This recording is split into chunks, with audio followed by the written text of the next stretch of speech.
This is the weekly Roundup on EAC News Channel. You'll look back at the past week in the Kingdom of Wonder, and a very good evening to you. I am Dekanin.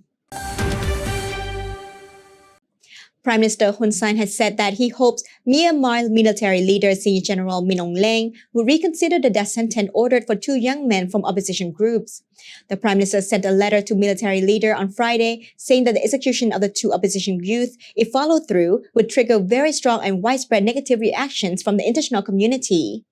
Prime Minister Hun Sen made this statement while addressing the students who completed their training course in 2020 and 2021 at the Royal School of Administration and for the start of the school's training courses in 2022 on Monday morning 11th of June. EC News reporter Dashana Gojin has more details. On Friday, 10th June, Prime Minister Hun Sen, in his capacity as the 2022 ASEAN Chair, sent a letter to Myanmar military leader Senior General Min Aung Hlaing regarding the death sentence of two youths from opposition groups, asking him to reconsider this decision.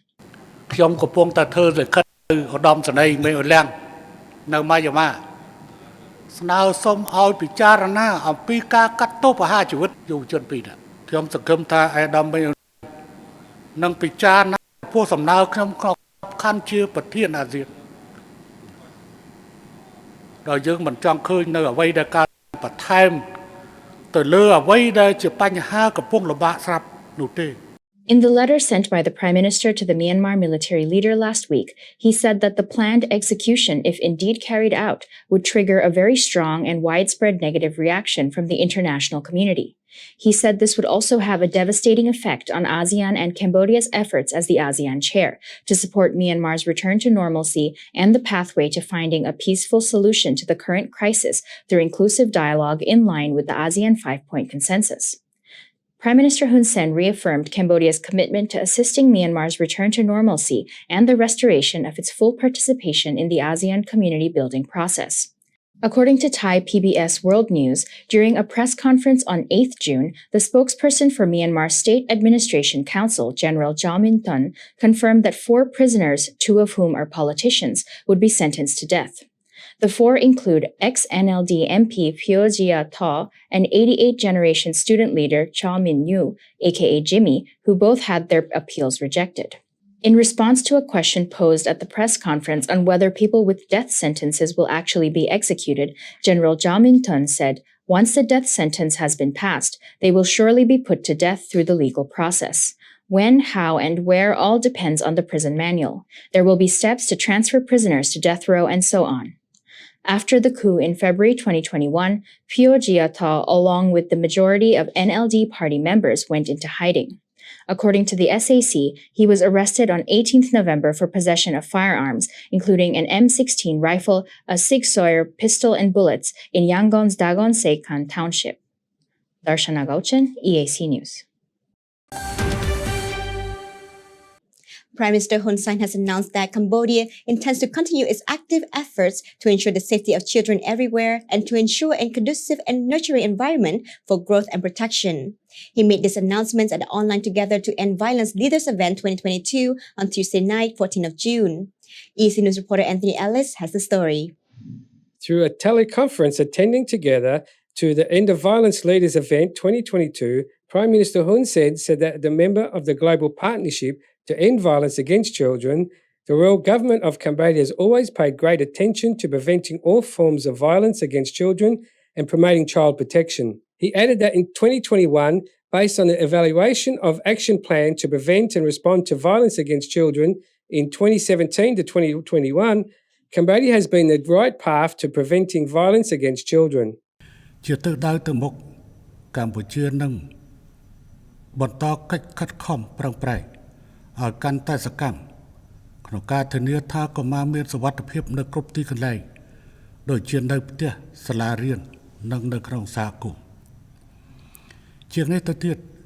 រាជរដ្ឋាភិបាលប្រាជ្ញាយ៉ាងមុតមមចំពោះការធានាឲ្យបានថាកុមារទាំងអស់នឹងរស់នៅក្នុងបរិយាកាសមួយប្រកបដោយភាពអំណោយផលការលូតដល់ការលូតលាស់ព្រមទាំងទទួលបានការចិញ្ចឹមបីបាច់និងកិច្ចការពារនានាសម្ដៅបញ្ចប់ឲ្យបានអំពើហិង្សាលើកុមារគ្រប់ទម្រង់នៅក្នុងគ្រប់ទម្រង់ និងសម្រេចឲ្យបាននៅការបញ្ញារបស់កម្ពុជាក្នុងក្របខ័ណ្ឌតំបន់និងសកលតាមរយៈការអនុវត្តនៅផែនការនិងគោលនយោបាយជាតិនានាដែលបានដាក់ចេញ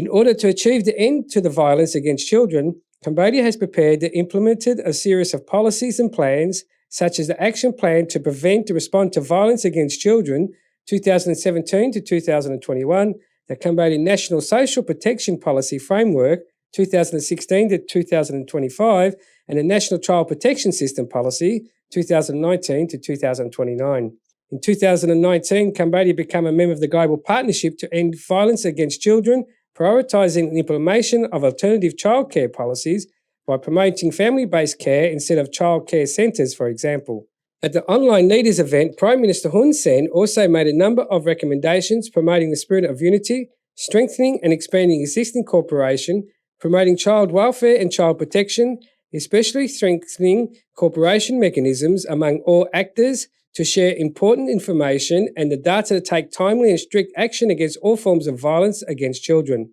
He stressed there must be a global commitment through mobilisation of both financial and non-financial resources to support and ensure the stability of the movement of the end of violence against children within the framework of the United Nations and the other international organisations,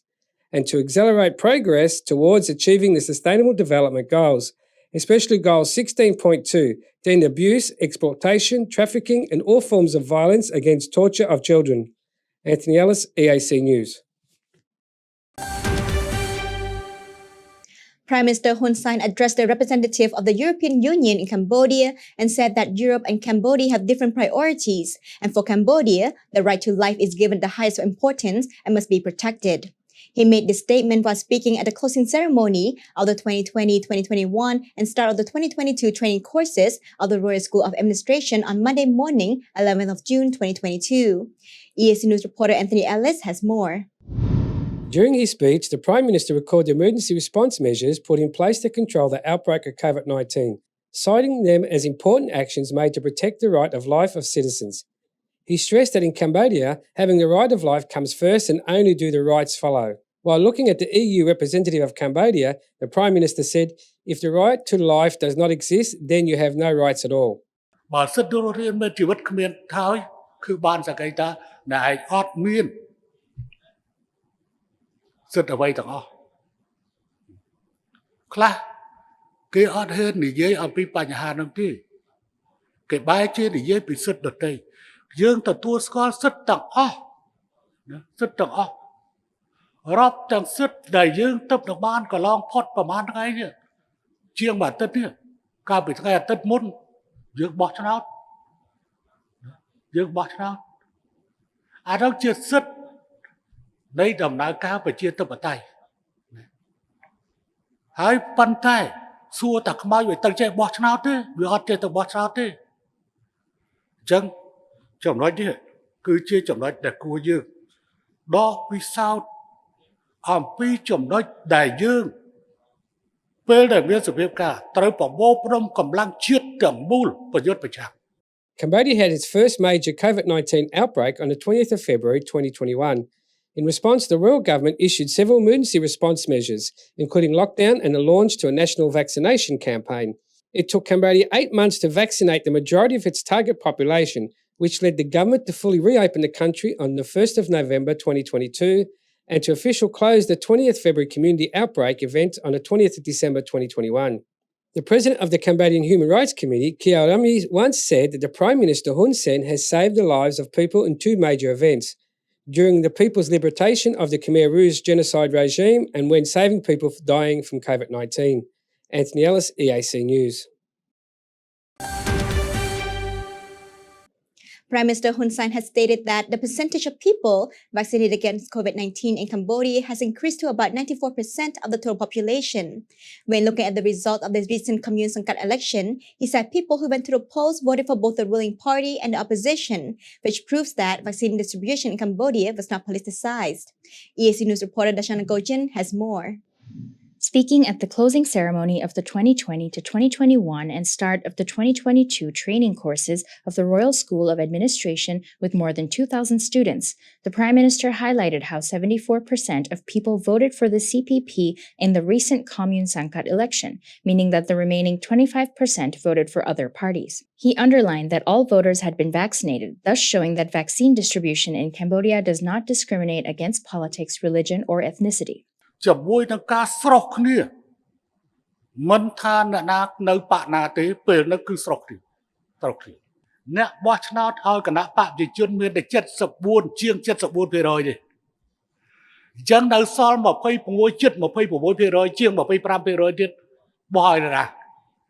អញ្ចឹងអ្នកនោះសួរតើបានទទួលវ៉ាក់សាំងទេសុទ្ធតែបានទទួលវ៉ាក់សាំងហើយទាំងអស់នោះ អញ្ចឹងមានន័យថាវ៉ាក់សាំងនៅកម្ពុជាមិនមែនជាវ៉ាក់សាំងរើសអើងនយោបាយវ៉ាក់សាំងរើសអើងសាសនាវ៉ាក់សាំងរើសអើងជនជាតិទេ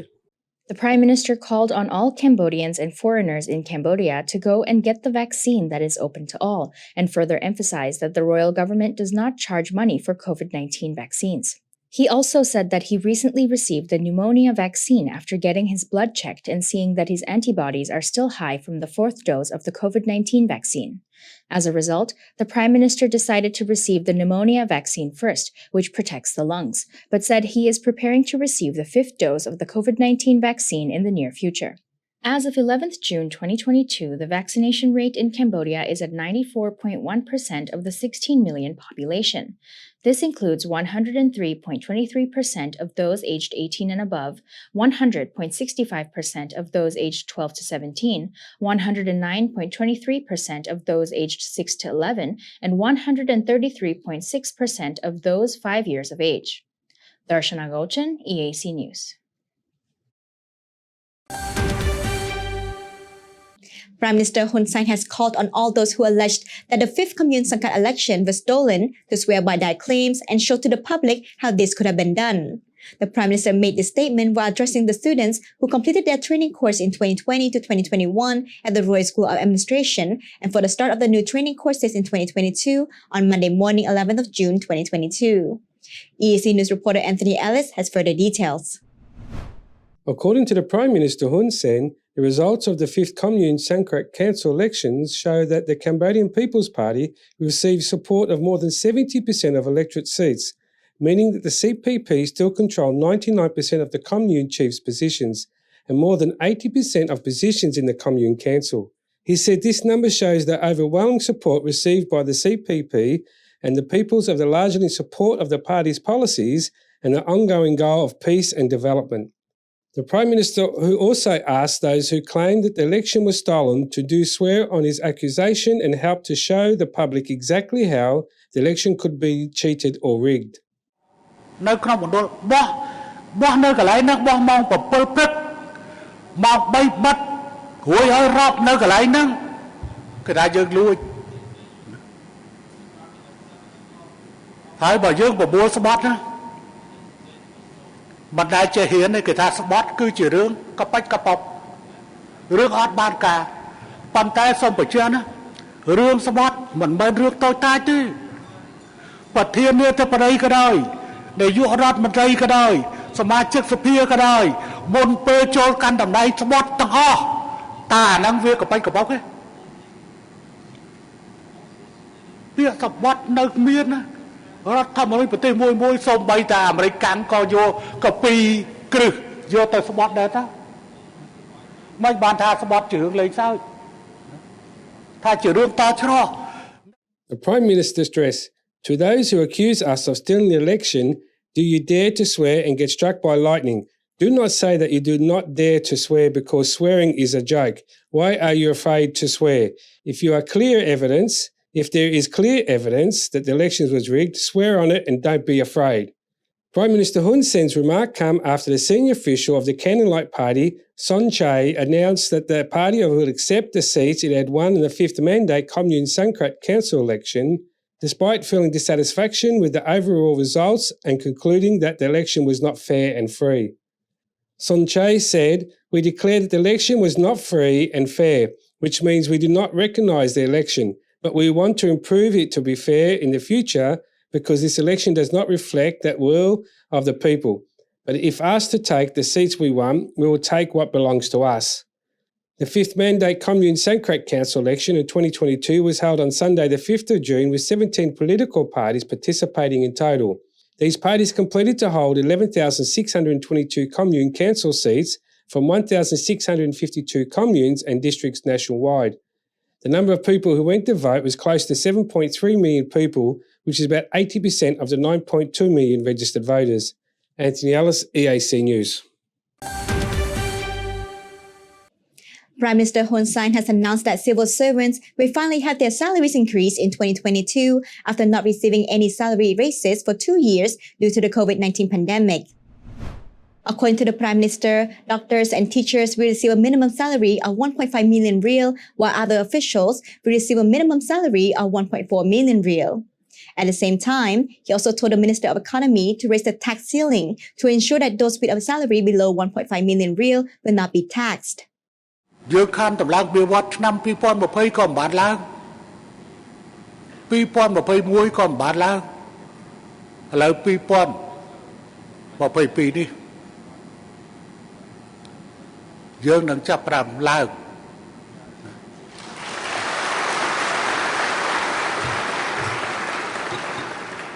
តែឡើងហ្នឹងមិនគិតជាភាគរយទេណាឡើងតាមរបៀប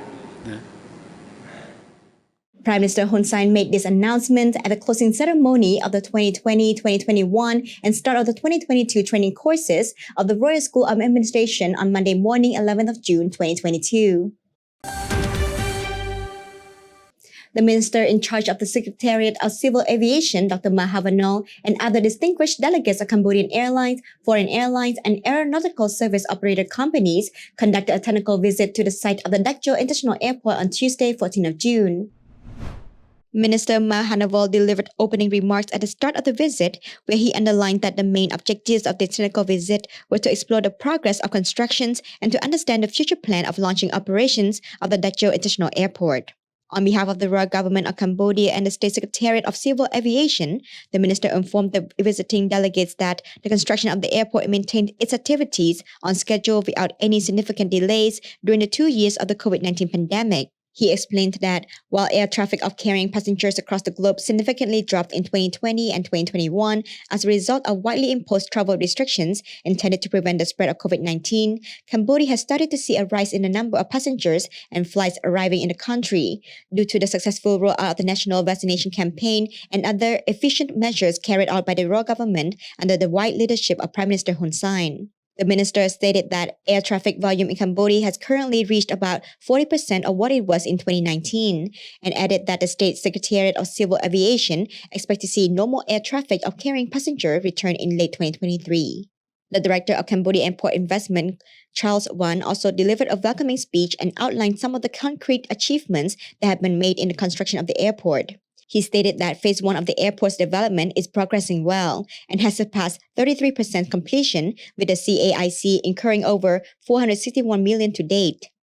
He further highlighted the status of some key construction elements, including the passenger terminal building, which is 30% complete, the energy center, which is 60% complete, construction of the runway and taxiways, which is 25% complete, the brand new 118-meter height air traffic control tower, which is near completion, and a new road 13.5 kilometers in length, which will connect right to the airport from Hun Sen Boulevard and is around 30% complete as well. Once the delegates had been briefed and welcomed for the technical visit, they were taken on a short tour of the construction site to observe the developments made firsthand. The Dak Jo International Airport is slated to be fully complete and operational by 2025 and is expected to be the capital city's main airport, replacing the existing Phnom Penh International Airport. The Cambodian Minister of Defense, Deputy Prime Minister Thiep Banh, affirmed to the international community that military modernization and capacity building in the defense sector is an obligation for each nation in accordance with its own regional security environment and the world. In this regard, the Deputy Prime Minister said any such baseless and problematic accusations made against Cambodia are a complete insult to authority and governance of the country. The Defense Minister made this statement at the IISS Shangri-La Dialogue 2022 in Singapore on Saturday, 11th of June. EAC News reporter Anthony Ellis has the story. addressing the fourth plenary session on military modernisation and new defence capabilities at the 2022 ISS Shanghai Dialogue, Deputy Prime Minister Tia Ban stated that Cambodia is still the owner of the Ream Naval Base and that the development of this base is not a threat to security of any country or region, whether near or far. He considered the allegations made against the base as an excuse to undermine Cambodia's interests. He added that the capacity building of the Royal Cambodian Armed Forces is not just about moderation of the Ream Naval Base. Cambodia will also continue to increase the capacity of the armed forces, not only ensure the protection of the sovereignty of territorial integrity, but also to successfully fulfill our tasks, such as to counter terrorism and transitional crime, conduct rescue and peacekeeping operations, and more. The Deputy Prime Minister said, the most important determinant is that the proper protection and just defence of our respective sovereignty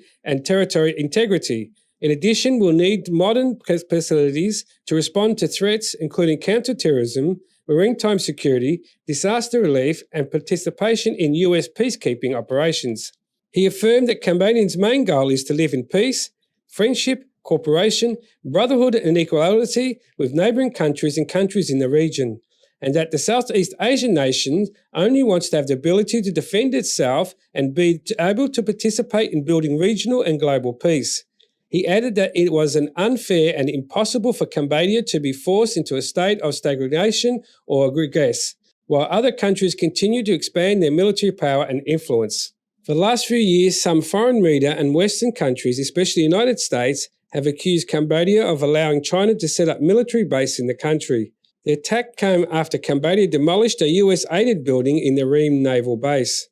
Deputy Prime Minister Tia Ban stressed that Cambodia is an independent sovereign state and the full rights to manage its own national destiny, and stated in Article 53 of the Constitution. The Kingdom of Cambodia does not allow foreign military bases on its territory and also does not allow to have its military bases abroad, except within the framework of the United Nations request. The Kingdom of Cambodia reserves the right to receive foreign aid in the form of military equipment, ammunition, training of armed forces, and other assistance to defend itself and to ensure public order and security within the country. The IISS Sri Lanka Dialogue is a major defence summit in Asia and was held this year from 10th to the 12th of June in Singapore. The summit offers a chance of ministers to debate the region's most pressing security challenges, engage in important bilateral talks, and come up with fresh approaches together.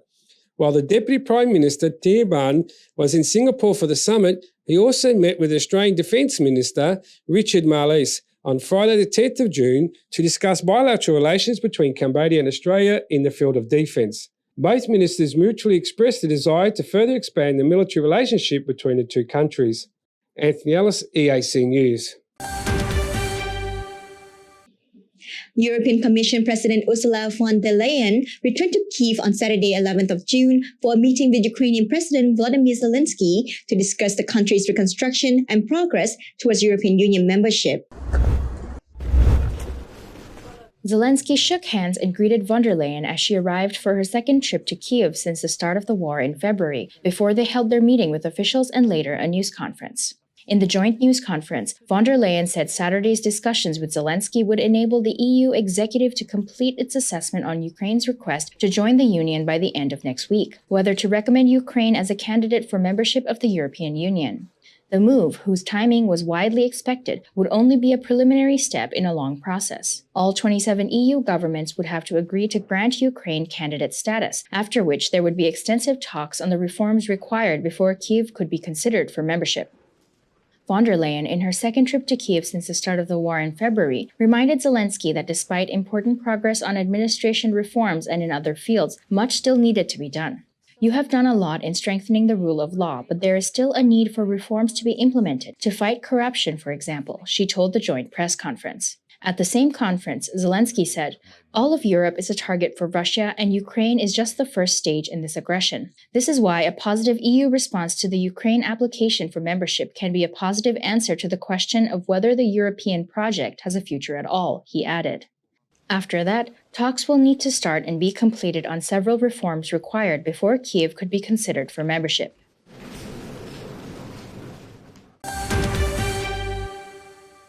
17 migrants were dramatically rescued in the Mediterranean Sea on Wednesday, June 15, by the IT Marie vessel from Spanish NGO Humanitarian Maritime Rescue after they jumped from a migrant boat to avoid being captured by Libyan Coast Guard vessel.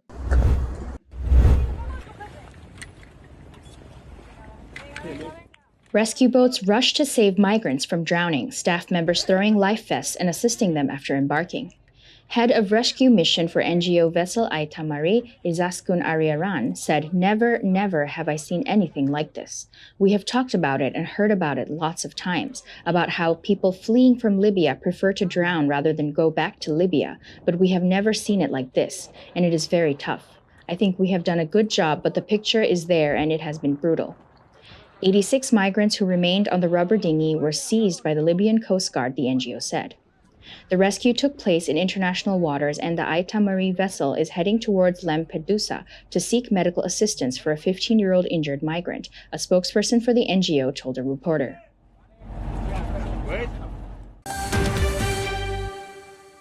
The military version of the Indo-Pacific strategy, being vigorously promoted by the United States at the 19th IISS Shangri-La Dialogue, is to intervene in the development of the Asia-Pacific region under the guise of security concerns, which will undermine the prosperity and stability of the countries in the region, said Chinese military experts on Saturday.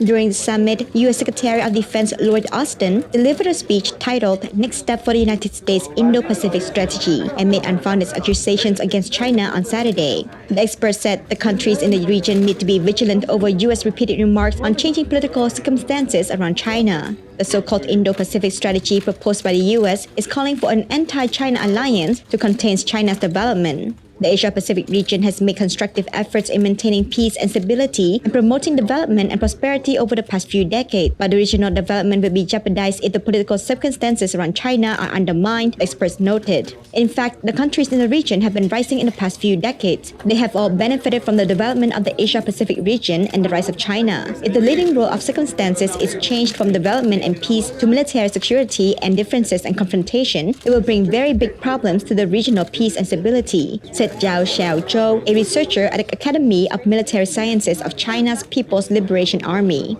The essence of the so-called Indo-Pacific strategy is to strengthen the containment of China by using China as a major strategic competitor and building an alliance system in the Indo-Pacific region, said Cao Yangzhong, another researcher with the Academy of Military Sciences. There is but one China in the world. Taiwan is part of China, and the government of the People's Republic of China is the sole legal government representing the whole of China. There is but one China in the world. Taiwan is part of China, and the government of the People's Republic of China is the sole legal government representing the whole of China, the expert said, adding that these are reflected in the three China-US joint communique. But the US is constantly provoking China over the Taiwan question, touching the country's bottom line and interfering in its internal affairs, which has lost its credibility as a major power inconsistent with its word and deeds, according to the experts. The US is playing small tricks to near China's bottom line. In fact, as I said, it is trying to keep a certain degree of heart, but in this process, it has indeed lost its credibility as a major power, Zhao said. The expert said the US is constantly provoking confrontation and division among the countries in the Asia-Pacific region, all because of its national strategy, which has been seen through by all the countries in the region. In fact, the US cannot realize the purpose of its Indo-Pacific strategy, and this has also been seen through by the people and governments of the countries in the Asia-Pacific region. Such an approach that is not conducive to the regional peace will be opposed by the countries and people in the region, Zhao said. The three-day summit was held in Singapore from Friday to Sunday after a 2-year suspension due to COVID-19 pandemic, focusing mainly on security in the Asia-Pacific region and viable solutions.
If it's happening and you need to know about it, you'll get it all right here. EAC News brings you updates and breaking news in English across all of our platforms and channels. The EAC News app, YouTube, Facebook, Telegram, Twitter, and our website www.eacnews.asia. Join me and the rest of the EAC News team every day on your favorite channels.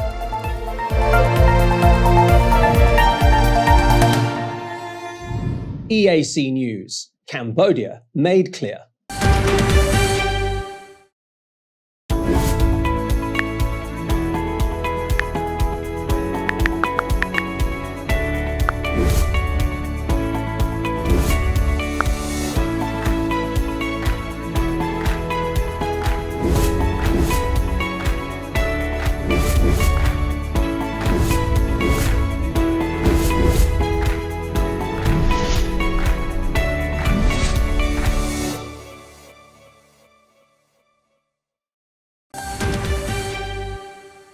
Prime Minister Hun Sen has confirmed this morning that the salary increase for civil servants and the army will start in January 2023. The Prime Minister's confirmation comes after he publicly announced on Monday, 13th of June, that civil servants will be receiving a salary increase after 2 years of not receiving raises due to the COVID-19 pandemic.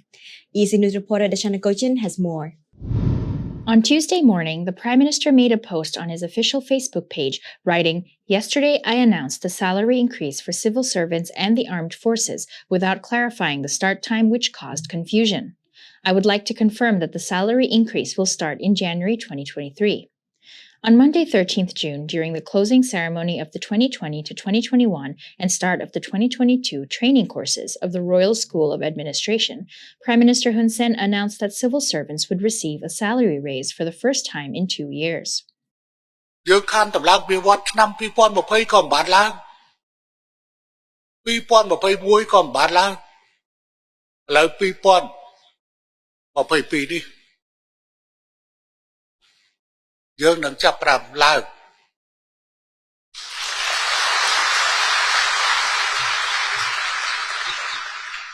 តែឡើងហ្នឹងមិនគិតជាភាគរយទេណាឡើងតាមរបៀប According to the Prime Minister, doctors and teachers will receive a minimum salary of 1.5 million rial, while other officials will receive a minimum salary of 1.4 million rial. At the same time, he also told the Minister of Economy to raise the tax ceiling to ensure that those with a salary below 1.5 million rial will not be taxed. Darshana Gochan, EAC News. The Cambodian Red Cross has donated $300,000 to the Cambodian Red Cross branch in Phnom Penh, along with 126 tons of rice. The rice will be distributed among the 14 districts of the capital city, with each district receiving about 9 tons of rice. This is the 12th time the Cambodian Red Cross has made such a monetary donation to the Phnom Penh branch, as well as the 11th time it has made a large donation of rice. EAC News reporter Dashana Gojin has further details. The handover ceremony for the donations took place at the Cambodian Red Cross headquarters on Monday, 13th June. The Secretary General of the Cambodian Red Cross, Pum Chantani, representing First Lady Bun Rani Hun Sen, handed over the donations to the chairman of the Phnom Penh Branch Committee, Kuang Sring. The Cambodian Red Cross Secretary General paid a courtesy call to the Phnom Penh branch and the 14 district sub-branches to congratulate the efforts of the branch staff performing their duties in a transparent and accountable manner, while gaining the trust of the people and attracting the support of donors for humanitarian operations in order to help the most vulnerable and at-risk populations. The chairman of the Phnom Penh Branch Committee, Kuang Sring, extended his thanks to the First Lady Bun Rani Hun Sen for leading the Cambodian Red Cross with wisdom and great attention and helping to find immediate solutions to the difficulties people face. He said that the Phnom Penh branch and its 14 sub-branches are committed to seeking support from donors and striving to learn from the heroism of the Cambodian Red Cross leadership, following the recommendations of the President of the Cambodian Red Cross to solve problems and achieve success while conducting humanitarian duties. Darshana Gochan, EAC News. The Secretary of State for the Ministry of Social Affairs and Secretary General of the Disability Action Council, Amchan Makara, has said that the use of violence against women or girls with disabilities has been greatly reduced in Cambodia. He attributed this reduction to the fact that people are more aware of the rights of persons with disabilities and due to the increased media coverage on this issue. EAC News reporter Anthony Ellis has more.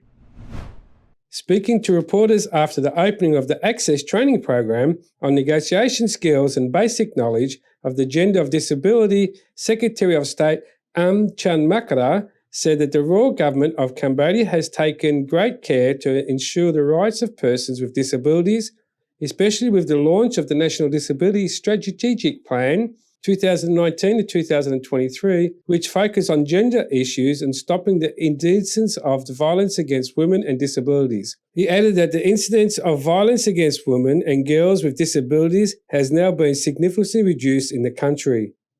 ដោយសារតែបងប្អូនសារព័ត៌មានផងយើងនឹងបានបញ្ជ្រាបការយល់ដឹងច្រើននៅលើទំព័រ Facebook នៅលើសារព័ត៌មាននៅលើកាសែតទូរទស្សន៍ហើយក្រសួងសាបានពាក់ព័ន្ធហ្នឹងក៏បានធ្វើការបើកវគ្គបណ្ដុះបណ្ដាលហ្នឹងទៅដល់គ្រប់ភាគីពាក់ព័ន្ធហ្នឹងដើម្បីឲ្យគាត់យល់ដឹងហើយការប្រើប្រាស់អំពើហិង្សានេះមិនអាចកាត់បន្ថយបានទេប្រសិនណាបើសាធារណជនរបស់យើងមិនមានការយល់ដឹងអំពីបញ្ហានៃការប្រើប្រាស់អំពើហិង្សានេះអញ្ចឹងបានយើងធ្វើការវិយតម្លៃថាប្រព័ន្ធសារព័ត៌មានគឺសំខាន់ការបញ្ជ្រាបការយល់ដឹងទៅដល់សាធារណជនអំពីការឈប់ប្រើប្រាស់អំពើហិង្សានេះគឺជារឿងសំខាន់នេះហើយគឺជាមូលហេតុចម្បងដែលធ្វើឲ្យអំពើហិង្សាក្នុងគ្រួសារក៏ដោយនៅទីសាធារណៈក៏ដោយហ្នឹងគឺកាត់បន្ថយហើយការអប់រំផ្លូវចិត្តពធនៅតាមទីវត្តអារាមហ្នឹងក៏បានចូលរួមយ៉ាងសកម្មក្នុងការកាត់បន្ថយបញ្ហាអំពើហិង្សានេះដែរ The Secretary of State also explained that the persons with disabilities are further protected by the National Disability Law, which states that when persons with disabilities are violated, the perpetrators must be punished accordingly and must be added to another aggravating circumstances based on disability law. He further called on the people to increase their awareness of disability issues and the wider disability sector, especially regarding the prevention of violence against women and girls with disabilities. Cambodia is a country that does not use or accept violence in any form, whether against persons with disabilities or persons without disabilities, which is part of the Royal Government's effort to achieve the National Disability Strategic Plan. Anthony Ellis, EAC News.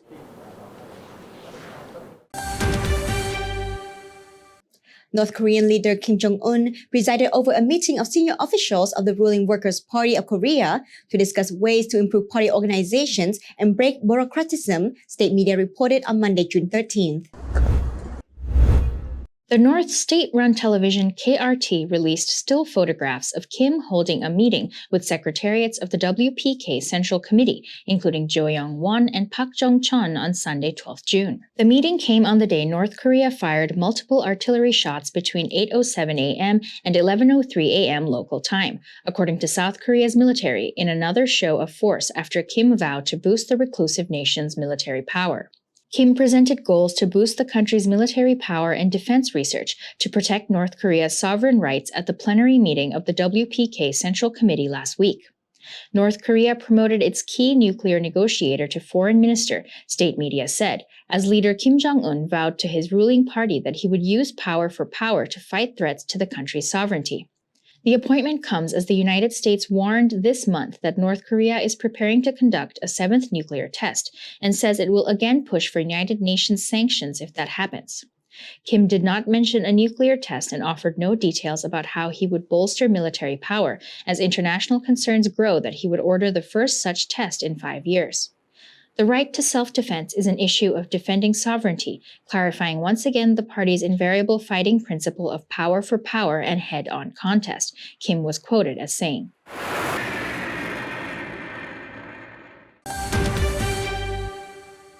Smoke could be seen rising from a wildfire near Flagstaff, Arizona on Monday, 13th of June that has forced hundreds of evacuations in the area. Also in Southern California mountain communities, residents in the path of a wildfire have been issued evacuation orders.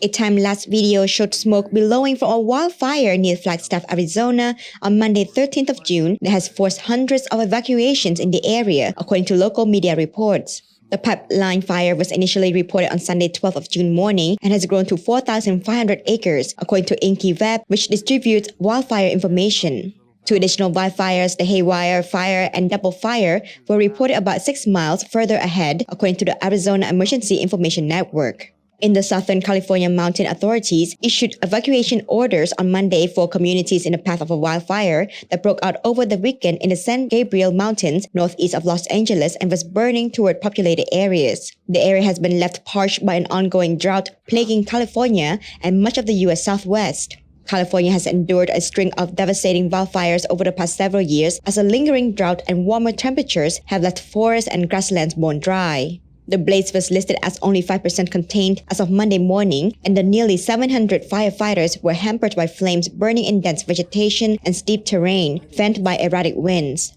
No casualties at either fires have been reported and no structures burned, according to fire managers, but downed power lines were hampering communications. Indian authorities have demolished the homes of several people accused of involvement in riots last week, triggered by derogatory remarks made by ruling party figures about Islam's prophet Muhammad. The clashes between Hindus and Muslims also killed 2 teenagers, officials said on Sunday, 12th of June.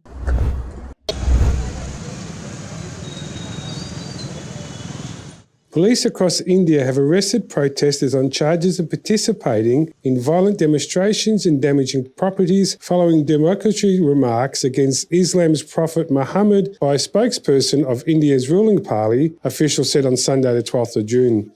Clashes erupted in India on Friday the 10th of June as Muslims took to the streets to protest against anti-Islamic comments made by 2 members of the Prime Minister Narendra Modi's Hindu nationalist Bharatiya Janata Party. Police in India's northern Saharanpur town, which saw violent clashes between security forces, demonstrators said they have made at least 71 arrests so far. The clashes and arrests were followed by a demolition drive in Saharanpur, where the houses of those who were accused of being involved in the protests were razed by the authorities. The houses were illegal constructed, said the police. Meanwhile, protests continued in Durgapur, town of east-west of Bengal state, where the demonstrators held a rally carrying effigies of India's Interior Minister Amit Shah and shouted slogans. Early this month, the BJP suspended a spokesman, Nupur Sharma and Jindal, for the controversial comments about the Prophet's private life and also argued several Muslim countries, causing a massive diplomatic challenge for the Modi government. Police cases have been filed against both of them. The outrage against the comments made by Sharma and Jindal were trended on Twitter, with Muslim groups demanding the arrest of the two, while some headline Hindu groups labelled the 2 officials as brave nationalist politicians. Authorities enforced an emergency law prohibiting public gatherings in the industrial district of Howrah until the 16th of June. At least 70 people were arrested on charges of rioting and disturbing the public order, with internet services suspended for over 48 hours after the latest commune violence. Countries such as Qatar, Saudi Arabia, the UAE, Oman and Iran, which are key trade partners with India, lodged protests through diplomatic channels and used social media to demand an apology from the government. The BJP leaders have issued instructions for several senior members to be extremely cautious when talking about religion on public platforms, and the government continues to tighten public security.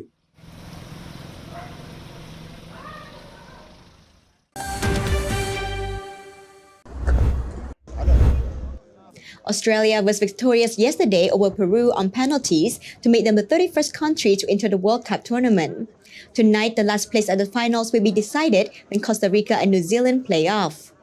FIFA's World Cup trophy tour to Phnom Penh, Cambodia will arrive via private jet tomorrow, 15th of June 2022. EAC News will be doing a live broadcast. The World Cup trophy will be paraded from Phnom Penh Airport to the Peace Palace, where Prime Minister Hun Sen will welcome the trophy to Cambodia. Then the trophy will be available for the locals to see and take pictures at the Morodok Nakjo National Stadium. The government is encouraging all citizens, athletes, and soccer enthusiasts to join the celebration from 1 p.m. to 10 p.m. and have pride and love for this historic event for Cambodia. Prime Minister Hun Sen has said that he will urge ASEAN leaders to bid to host the FIFA World Cup in 2034 or 2038. He made this statement while speaking at the arrival of the FIFA World Cup trophy in Phnom Penh on Wednesday, 15th of June. EAC News reporter Anthony Ellis has more. As part of the FIFA World Cup tour, the FIFA World Cup trophy arrived in the Kingdom of Cambodia for the first time on Wednesday, the 15th of June. Upon landing in Phnom Penh, the trophy made its way to the Peace Palace, where the Prime Minister Hun Sen delivered a speech on the occasion of its arrival. ឆ្នាំ2022នេះក្នុងនាមខ្ញុំជាប្រធានអាស៊ានខ្ញុំចង់ឃើញអាស៊ានមានចក្ខុវិស័យនិងផែនការដេញថ្លៃធ្វើជាម្ចាស់ផ្ទះនៃការប្រកួតកីឡាបាល់ទាត់ពិភពលោកនៅឆ្នាំ2034ឬ2038ដែលខ្ញុំនឹងពិនិត្យមើលលទ្ធភាពស្នើសុំឲ្យបណ្ដាប្រមុខរដ្ឋាភិបាលអាស៊ានគាំទ្រជំរុញគំនិតព្រួយប្រែនេះឲ្យคล้ายជាការពិត The Prime Minister said that the ASEAN intends to jointly bid for the host of the FIFA World Cup and the Prime Minister will promote its incentive. He added that Asia has only hosted the World Cup twice before, once in 2002 in Korea and Japan, and the second time this year in 2022 in Doha, Qatar.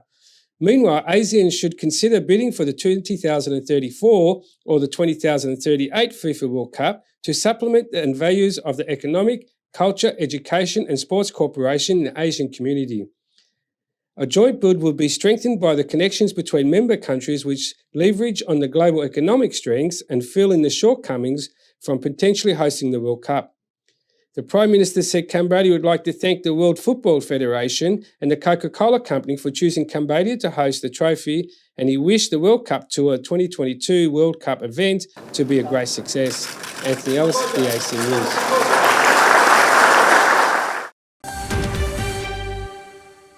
The Cambodian Red Cross, with its honorary president, Queen Mother Norodom Meniniet Sihanouk, and the president, First Lady Bun Hun Sen, has donated $1 million to the Cambodian Contemptable Foundation for the 5th time. This is also the 11th time the Contemptable Children's Hospital has received a donation from the Cambodian Red Cross since 2012.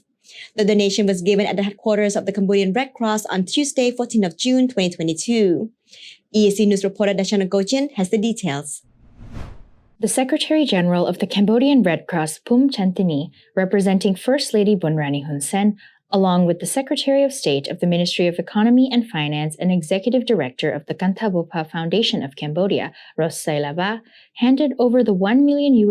donation to the Contemptable Children's Hospital, represented by Dr. Dennis Laurent, the General Director and representative of the Contemptable Swiss Foundation. During the meeting, the Cambodian Red Cross Secretary General delivered a speech on behalf of First Lady Bun Hun Sen, who is the National Outstanding Leader of the Joint Action Plan of the United Nations Secretary General for Women and Children's Health. She addressed the delegation in attendance, including the leaders of the Cambodian Contemptable Foundation, who she said have worked hard to raise funds to support Contemptable Children's Hospital, especially the doctors and staff of the hospital, who strive to provide health services to pregnant women and tens of thousands of children across the country. The Secretary General said, Contemptable Children's Hospital is a priority that has always been in the hearts and minds of Queen Mother Norodom Meniniet Sihanouk and First Lady Bun Hun Sen, contributing with the royal government and the Contemptable Foundation of Cambodia to ensure that Contemptable Children's Hospital can continue its mission to provide health services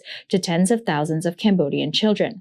The director of the Cambodian Contemptable Foundation also thanked the Cambodian Red Cross for all its efforts to seek the support of donors from all walks of life and its continued contributions to the Contemptable Foundation of Cambodia, showing the consideration of the First Lady in promoting the well-being of children who are the human capital and future of Cambodia. He said, the Cambodian Contemptable Foundation and the Contemptable Swiss Foundation have been discussing strengthening cooperation, considering expanding the hospital, equipping it with state-of-the-art medical equipment, and providing health services to meet the needs of the people. He also expressed his commitment to making sure that the Contemptable Foundation of Cambodia is able to continue supporting the operation of providing life-saving services to Cambodian children in the future. Dr. Dennis Laurent also expressed his deepest gratitude to First Lady Bun Hun Sen for helping Contemptable Children's Hospital every year and for providing donations 11 times from 2012 until now. He said this is a precious form of support that helps to save the lives of all children who are being treated at the hospital. Darshana Gochan, EAC News. The Minister of Labour and Vocational Training, Ed Samhae, has said that the students, youth, workers, and the general public must see the value and turn to study technical and vocational skills, which are in high demand in the labour market and almost fully guarantee a job with a decent income. EAC News reporter Dashan Gochin has more. Speaking on the occasion of the 5th National Technical and Vocational Education and Training Day 2022 under the theme TVET Increases Productivity and High Competitiveness on Wednesday, the Minister of Labour said that TVET Day this year will be another great opportunity to make Cambodia a country rich in human resources, with manpower, knowledge, skills, ethics, professionalism, and high productivity, as well as a country that has the potential to attract local and foreign investors to Cambodia, especially large manufacturers, both now and in the future, to contribute to increasing income, creating jobs, and reducing poverty. The minister emphasized that TVET can help fulfill the dreams of every citizen to gain a lifelong education under a unified system that can easily cross back and forth and open up opportunities to make decisions about when, where, and how to conduct one's studies in line with each citizen's unique context and situation through the Cambodian National Qualifications Framework. This framework has a new capacity-based training program with 5 national qualifications for 5 sectors, including construction, power and electrics, electronics, mechanics, manufacturing, air conditioning and heating systems, and information and communications technology. It will launch competency testing and pre-service certification systems that will integrate all types of pre- and post-employment training, both online and offline, through the national TVET e-learning platform. The 5th National Technical and Vocational Education and Training Day 2022 is a demonstration of the efforts made under a national movement to expand awareness of the role and importance of education and technical and vocational training at both the national and subnational levels. The goal is to provide citizens with lifelong learning and to develop a skilled workforce, demonstrating how TVET can truly increase one's productivity and competitiveness in both domestic and foreign labor markets. Darshana Gochan, EAC News. The World Health Organization will convene an emergency committee on Thursday next week to assess whether the monkeypox outbreak represents a public health emergency of international concern. WHO Director General Tedros Adhanom Ghebreyesus said on Tuesday, 14th of June.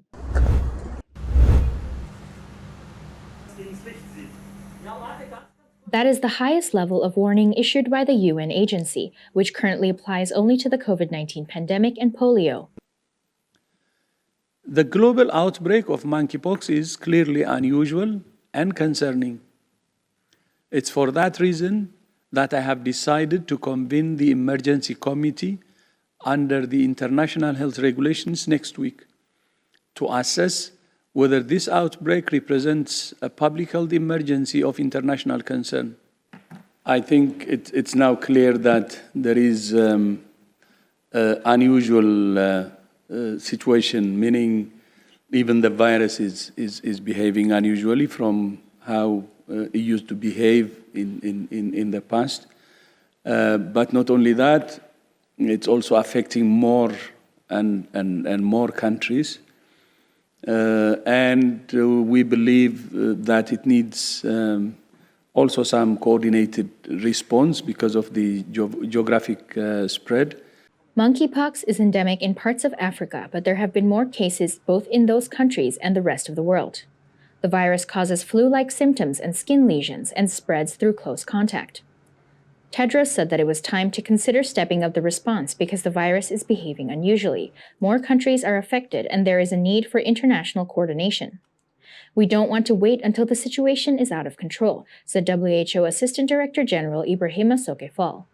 Tedros also said the decline in reported COVID-19 cases and deaths is still ongoing, but he warned that the figures are underreported due to decline in testing.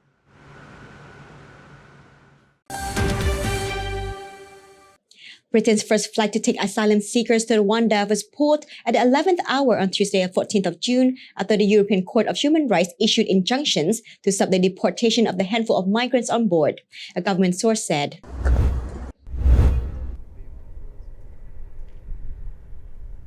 The first migrants due to be deported by Britain to Rwanda were thought to have arrived at an air base in southwest England on Tuesday, 14th of June.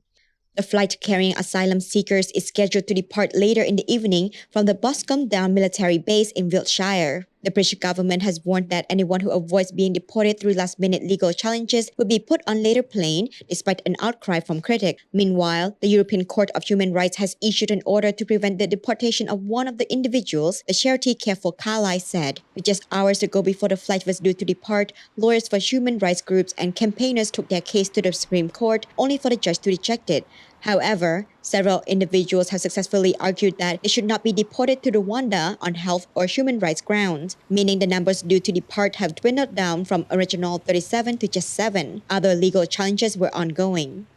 Britain has struck a £120 million or $148 million deal with Rwanda to send some migrants who had arrived by crossing the English Channel in a small boat from Europe to live in the East African country. Britain's first flight to take asylum seekers to Rwanda was pulled at the 11th hour on Tuesday, June 14, after the European Court of Human Rights issued injunctions to stop the deportation of the handful of migrants on board, a government source said.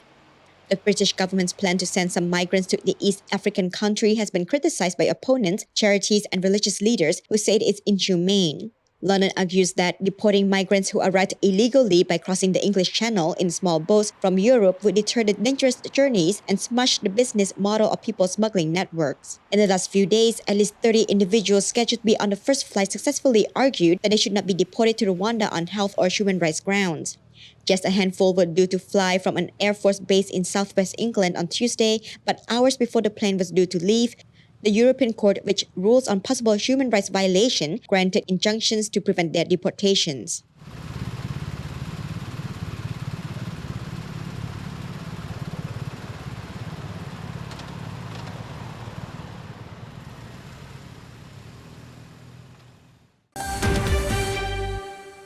Over 3,000 prisoners convicted of cannabis offenses were released across Thailand on Thursday after the country became the first Asian nation to delist marijuana as a narcotic drug, while foreigners flocked to Bangkok Cannabis Pop-up Truck praised legalization.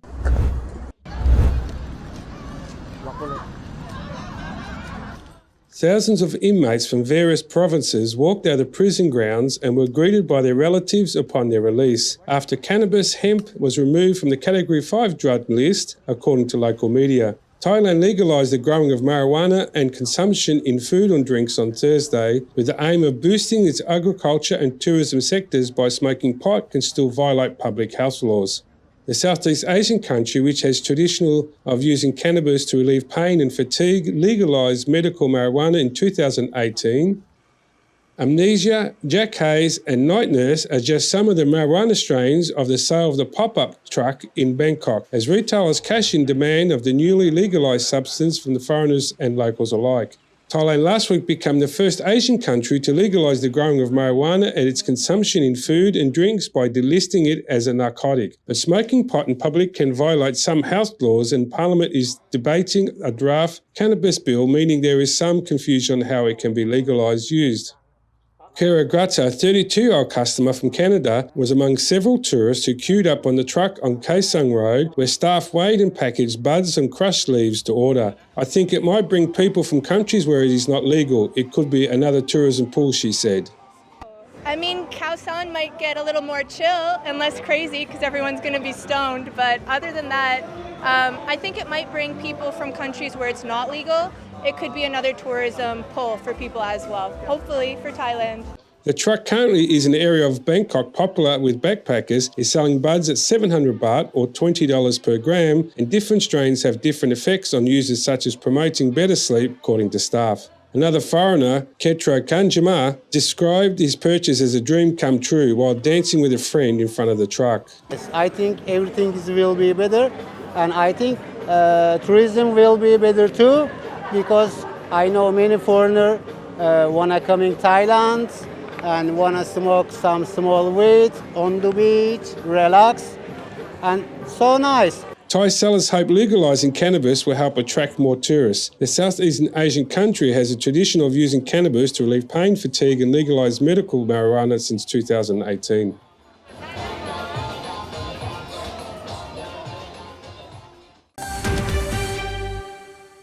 RMA Cambodia has officially inaugurated the first Ford assembly plant in the Kingdom of Cambodia, located in Posat province. The inauguration was held on the morning of Thursday, 16th of June, under the chairmanship of the Deputy Commander of the Royal Cambodian Armed Forces and the Commander of the Army, Lieutenant General Hun Manait. EAC News reporter Dashana Gojin has more. On the occasion of the official inauguration, Lieutenant General Hun Manait said that the establishment of a Ford car assembly plant in Pursat is a matter of pride for the locals as well as people across the whole country. He welcomes the presence of this modern heavy industry, which significantly contributes to increasing employment opportunities, salary growth, human resource development through skills training and job standards at all levels, as well as technology transfer through work in the production chain, not only to stimulate economic growth in numbers, but also as a basis for competition to take advantage of the free market economy in the process of globalization and development for the long term. He said, "The factory is a model of a successful opportunity that will pioneer and encourage further large-scale investments in Cambodia, especially in the automotive sector in the future." In addition, Lieutenant General Hun Manait called on all investors to choose Cambodia as a destination for investment based on favorable conditions of peace, political stability, and macroeconomics. He said the royal government will continue to welcome and cooperate with all investment projects, especially investment projects that will help promote Cambodia's economic growth with resilience and sustainability to achieve Cambodia's future vision of 2030 and 2050. Lieutenant General Hun Manait also gave mention to and praised the diplomatic relations and friendship between Cambodia and the United States over the past few decades, thanking the United States for its good cooperation in many important areas with Cambodia, especially in trade that provides mutual benefits for the people of both countries. He said bilateral relations through the private sector have also contributed significantly to increasing long-term trust between the two countries, in addition to sustainable development for Cambodia. RMA Cambodia CEO Norn Sang said the Ford assembly plant will contribute to the development of the automotive industry and boost the national economy by increasing domestic production chains in line with international standards in the era of technological globalization. RMA Cambodia not only provides employment opportunities to more than 500 local people, but its presence also contributes to the local economy by boosting business momentum and indirect job creation. Darshana Gauchan, EAC News. The Minister of Interior, Deputy Prime Minister Saw King, has said that the police in training must have professionalism, competence, and good morals to become police officers that people are not afraid of and will trust to cooperate with. He made the statement at the closing ceremony of the 15th Vocational Police Training Course of the first level at the National Police School, Zone 6, Kampong Chhnang Province. EAC News reporter Dashana Gojin has the details.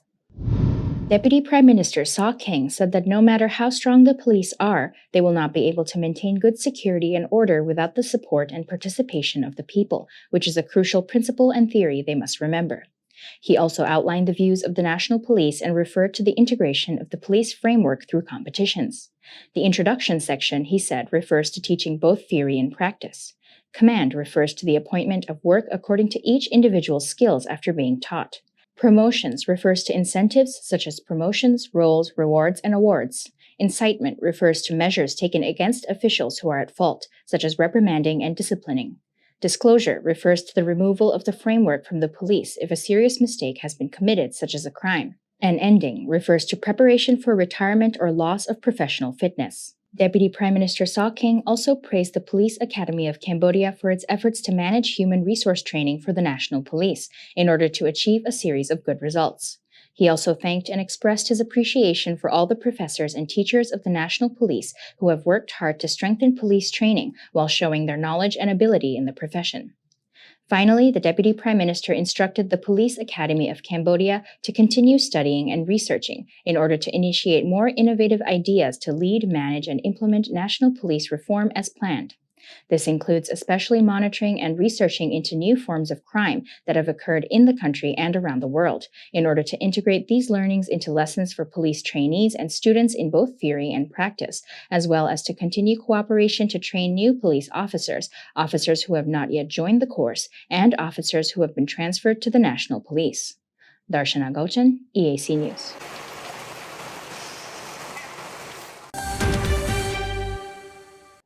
The Secretary of State of the Ministry of Social Affairs, Veterans and Youth and Secretary General of the Disability Action Council, Amjan Makara, has called on people to increase their awareness of the disability sector, especially to prevent violence against women and girls with disabilities. He made this statement during the opening of the training on negotiation skills and basic knowledge of gender and disability on Thursday, 16th of June.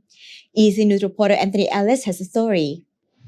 Secretary of State M. Chanmakra said that the royal government of Cambodia has paid a lot of attention to the rights of people with disabilities by launching a National Strategic Plan on Disability 2019 to 2023,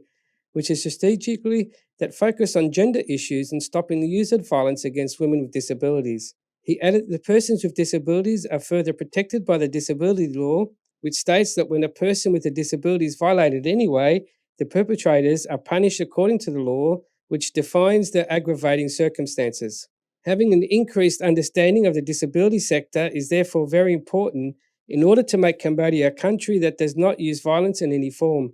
particularly against persons with disabilities, which will help the royal government achieve the goals of its National Strategic Plan on Disability. The Second Secretary of Australian Embassy of Cambodia, Connor Floyd, spoke to the training opening and said that globally women with disabilities are 3 times more likely to experience violence than women without disabilities. Many countries continue to address gender with disabilities issues separately with little consideration for intersections between them. Consequently, women and girls with disabilities miss out on the support with access of quality services and programs that could offer them. He further added, many women with disabilities do not seek for services or support due to lack of confidence. Without relevant family and community support and encouragement, their voices are not heard by decision makers, and service providers may not be aware of the specific barriers they are facing. On the contrary, empowered and confident women with disabilities can share their experience and contribute identity, most appropriate solutions to their issues. For Cambodia, however, Connor Floyd said he sees that both the government and NGOs have shown commitment to finding solutions that women and girls with disabilities would benefit from. Secretary of State M. Chanmakra also acknowledged that women and girls with disabilities around the world face gender equality and while disability and perverts relevant stigma and discrimination, especially compared to women without disabilities. He said the Ministry of Social Affairs, as well as the General Secretariat of Disability Action Council, is committed to ensuring that all women and girls, especially women and girls with disabilities, have equal rights, equal opportunities and protection, and that their voices be upheld. Currently, there are more than 500,000 persons with disabilities in Cambodia, accounting to 4.9% of the country's total of 16 million population. Secretary of State M. Chanmakra previously said on Tuesday the 14th of June that his observations show that the use of violence against women or girls with disabilities has been generally reduced in Cambodia, attributing this reduction to the fact that people are more aware of the rights of the persons with disabilities and greater media participation on this issue. Anthony Ellis, EAC News. The Secretary of State of the Ministry of Public Works and Chairman of the Subnational Administration Personnel Committee, Thao Setana, has said that the implementation of the Decentralization Administration Reform Program has promoted the capacity development of subnational administrations to provide better services for the people. EAC News reporter Dashana Gojin has further details. Speaking at the closing ceremony of the Decentralization and Administration Reform Program on 16th June, Secretary of State Thor Setana said that the past 3 years of implementing the Decentralization and Administration Reform Program from May 2019 to April 2022 required gradual learning and practice. However, many tasks were successfully achieved, including the implementation of support programs, national policy programs, and the preparation of various laws. Within the field of health, the program focuses on developing a vision to improve the provision of health services for future implementation. By implementing alternative functions, the program has been able to provide a budget package to support commune administrations in implementing services and solutions to meet local needs and support municipal administrations in enhancing citizen participation, along with the support of some partner non-governmental organizations at the grassroots level. In terms of public administration reform, the Decentralization and Administration Reform Program has the support of the Ministry of Public Works in compiling video production and dissemination of documents and experiences on the performance of model service units in education and healthcare, and has participated in preparing additional guidelines for expanding the scope of implementation in these areas. The Secretary of State added, support for the reorganization and revision of management system-based guidelines on job descriptions in the administration of municipalities, districts, communes is within the capacity of organizers, with the implementation focused on the chairmanship of the sub-national level. He said that the government's efforts for reform are aimed at improving service delivery mechanisms to improve the quality and efficiency of public services to meet the real needs of the local people. The Decentralization and Administrative Reform Program aims to support subnational administrations and specialized agencies in partner cities to provide responsive, coordinated, and accountable public services with a focus on improving selected services. The program is funded by the Federal Ministry for Economic Cooperation and Development of Germany and implemented by the German Agency for International Cooperation. Project partners include the National Committee for Subnational Democratic Development and a number of districts in Battambang Province. The Ministry of Civil Service is also a part of the Decentralization and Administrative Reform Program, focusing on BMZ-funded components. Darshana Gauchan, EAC News. Former leader of the Cambodian National Rescue Party, Kem Sokha, has announced that he is severing ties with Sam Rainsy and wants to hold a press conference about this matter. He made this statement during his ongoing trial at the Phnom Penh Municipal Court on Wednesday morning, 15th of June. EAC News reporter Anthony Ellis has more details. Kem Sokha said it was over between him and Sam Rainsy and there is no comparison to be made between the two. After Sam Rainsy made a statement asking the Candlelight Party to participate in the election and attacking Kem Sokha by saying that he has made a mistake for not going to the polls. Kem Sokha said he had a long tolerance Sam Rainsy's actions but would no longer be doing so. He said, Sam Rainsy, where he goes, what he announces, what he does, I have supported his actions. He announced on 9th November to gather forces to arrest the Prime Minister, calling on his army. I have never supported this. I have never supported it. I would like to confirm that it is forbidden for my comrades to interfere in this matter. I do not have the political right to speak in public, so it's obvious I have endured this for a long time, as I cannot speak in public. Whether the judge allows me my political rights, I will hold a press conference to talk about this matter immediately. He further added to anyone who wants to bring foreigners to destroy Cambodia should stay away from him. After 2012 Commune Council election, the Sam Rainsy Party and the Human Rights Party led by Kem Sokha emerged from the CNRP to run the 2013 parliamentary elections. However, after Kem Sokha was arrested and the CNRP was dissolved by the Supreme Court, the party alliance split and a series of new parties were formed to run the upcoming elections. Meanwhile, the original Candlelight Party, former Sam Rainsy Party, also participated in the election. Kem Sokha had previously announced he decided to sever ties with Sam Rainsy on the 28th of November 2021. In a post he made on his Facebook page asking Sam Rainsy and his party to stop using his name and photo in his conjunction with his political ambitions activities. Sokha said he confesses both national and international public opinion and emphasised that he was not involved and not responsible for the activities of Sam Rainsy and his group. Anthony Ellis, EAC News.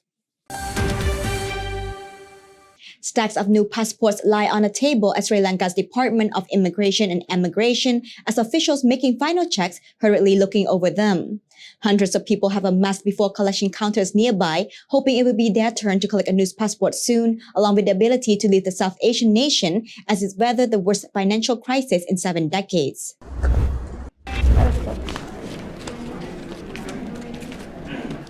A senior official said he has not seen demand for passports on this scale in the 6 years he has been in the department, adding that 160 members of staff were exhausted trying to meet the demand for new passports. In the first 5 months of 2022, Sri Lanka has issued 288,645 passports compared to 91,331 in the same period last year, according to government data. Because of this demand, it takes about a month to issue a new passport, said Haipert Chandanral, who oversees the authorisation of most applications. Although there is a huge demand, our officials work even on Saturdays to ease the backlog. The department is tightening security expand, working hours and tripled the number of passports it issues by at least 3,000 people and dropping off their forms every day, Chandral added. Queues have extended outside the department where 50-year-old housewife Indriani Piyaratha said that had been in line for 3 days after clambering onto the train from the hometown of Trincomalee in eastern Sri Lanka. Priyanatha was hoping to hand in papers to obtain her first passport so she could apply for a job as a housemaid in Kuwait. Her husband, as a farmer, was not making enough to provide for their family. In the queue, Priyanatha was joined by labourers, shop owners, farmers, public servants and housewives, some of who camped overnight or looked to escape Sri Lanka. The urgency for many people are aiming to leave the compound recently by warning from the new Prime Minister Ranil Wickremesinghe, and the food crisis only months away. The island nation of 22 million people is running short of food, cooking gas, fuel and medicine after economic mismanagement of the COVID-19 pandemic wipe out foreign exchange reserves. Inflation of more than 33% and worries of the prolonged political and economic uncertainty are other reasons pushing many to migrate. One must have 30,000 to 35,000 rupees, $86 to $100, to get a passport, said the local resident Muhammad Shakil. This small thing alone can explain why I can't go abroad.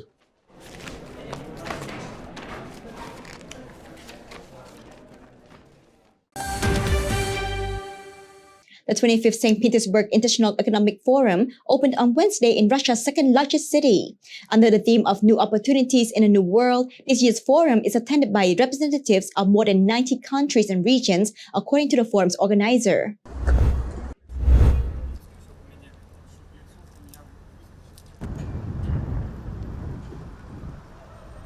Russia for years has hosted world leaders and business titans in its annual economic forum in St. Petersburg. But the Russian Davos will see little of the global financial elite this year, with Moscow isolated by sanctions over the actions in Ukraine. The participants who will turn up will discuss issues regarding global and Russian economics, digitalization and information security. While addressing the forum's plenary session on Friday, Russian President Vladimir Putin will assess the current global situation and outline the future direction of the Russian economic development, Kremlin aide Yuri Yakoslav said on Wednesday. Since 1997, the forum has become a leading global platform for businesses community to discuss critical economic issues facing Russia, emerging markets and the world. To make up for lack of major Western attendees,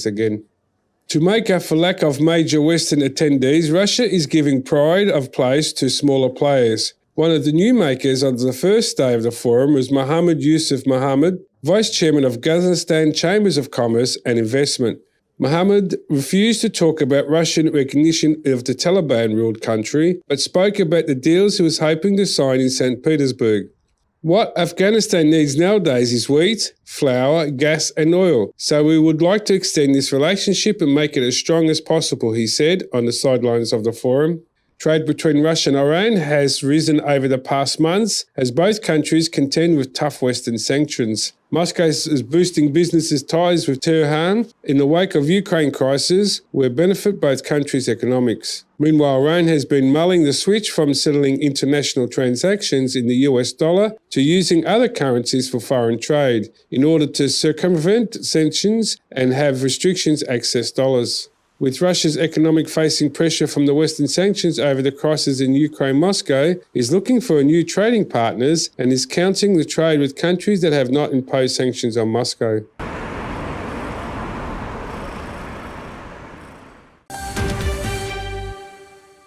The Minister of National Defense, Deputy Prime Minister Tia Banh, led a delegation to inspect the historical site of Kothma in Mempot District, Bongkhmum Province on Wednesday, 16th of June 2022. The visit was conducted to prepare for the celebration of the 45th commemoration day of the historic journey leading to the overthrow of the Pol Pot genocidal regime, which will take place on the 20th of June 2022. EAC News reporter Deshana Gochin has the details. The historical site of Kothma X16 was inspected by Deputy Prime Minister Tia Banh, which has a statue of King Kok Tlok, the Cambodia-Vietnam Friendship Building, the Tek Cho Kothma Museum, a forum venue, a pond, a helicopter landing pad, a football field, nursery and decorating flowers, street lights, as well as roads and pavements. Deputy Prime Minister Tia Banh wrote on his Facebook page, This morning, I led an interministerial committee working group and relevant authorities to inspect the preparations for the celebration of the 45th commemoration day of the historic journey leading to the overthrow of the Pol Pot genocidal regime, which will take place on 20th June 2022 at the military historical site of Tek Chau Kotmar X16 in Tonlung Commune, Memot District, Tabang Khmum Province. Prime Minister Hun Sen is also scheduled to visit the historic site on 20th June and will meet with Vietnamese Prime Minister Pham Minh Chinh and deliver a speech. Banti Kotma in Tonlung Commune, Memot District, Kampong Cham Province, now Tabang Khmum Province, was the site of the birth of the Khmer Rouge, as well as the place where the Prime Minister first embarked on his journey towards the overthrow of the genocidal regime of Pol Pot. Seeing the hardships and sufferings of the Cambodian people by the Khmer Rouge genocidal regime on 20th June 1977, Prime Minister Hun Sen decided to wage his life and flee to Vietnam to mobilize an army to liberate the Cambodian people from the genocidal regime of Pol Pot, an effort which eventually saw success on 7th January 1979. This dangerous adventure has been captured in a documentary entitled Marching Towards National Salvation. Darshana Gauchan, EAC News.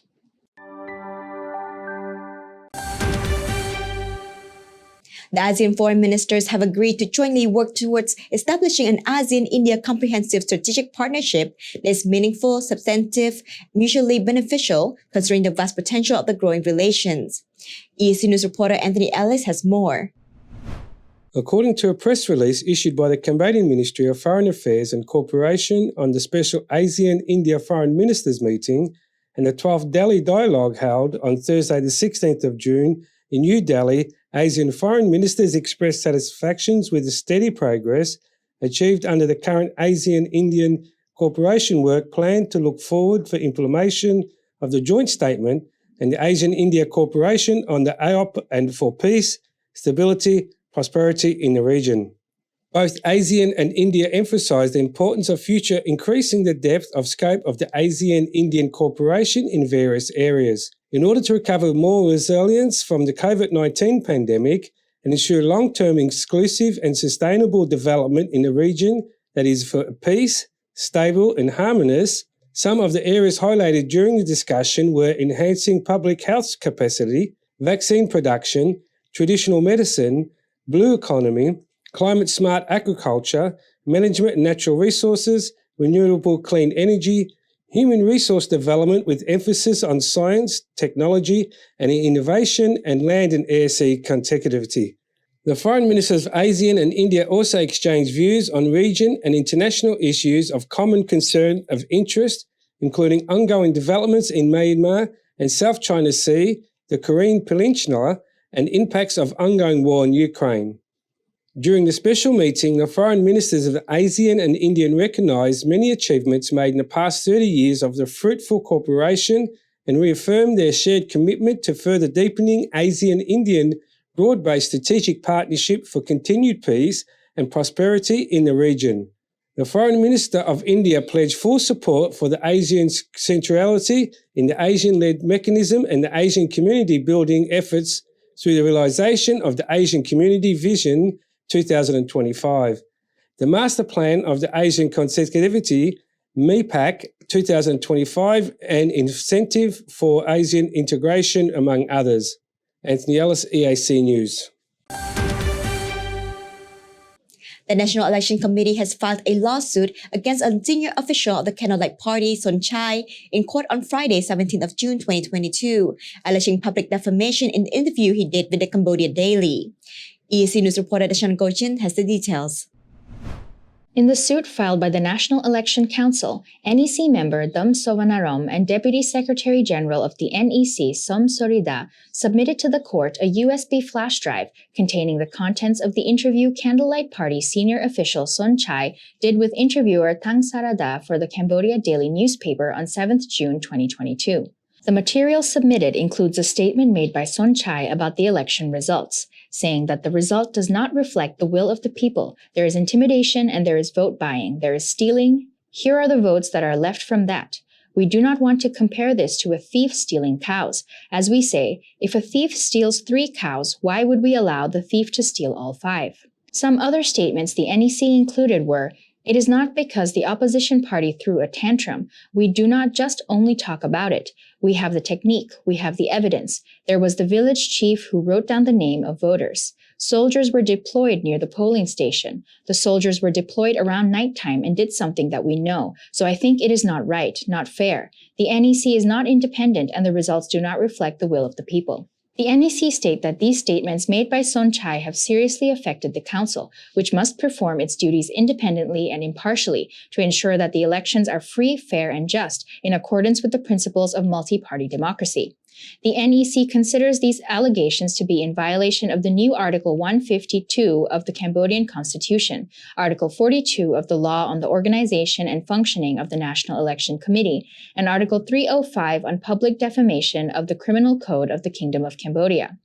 The NEC has requested the court to convict Sonchai for public defamation and for him to write a public letter of apology to the NEC.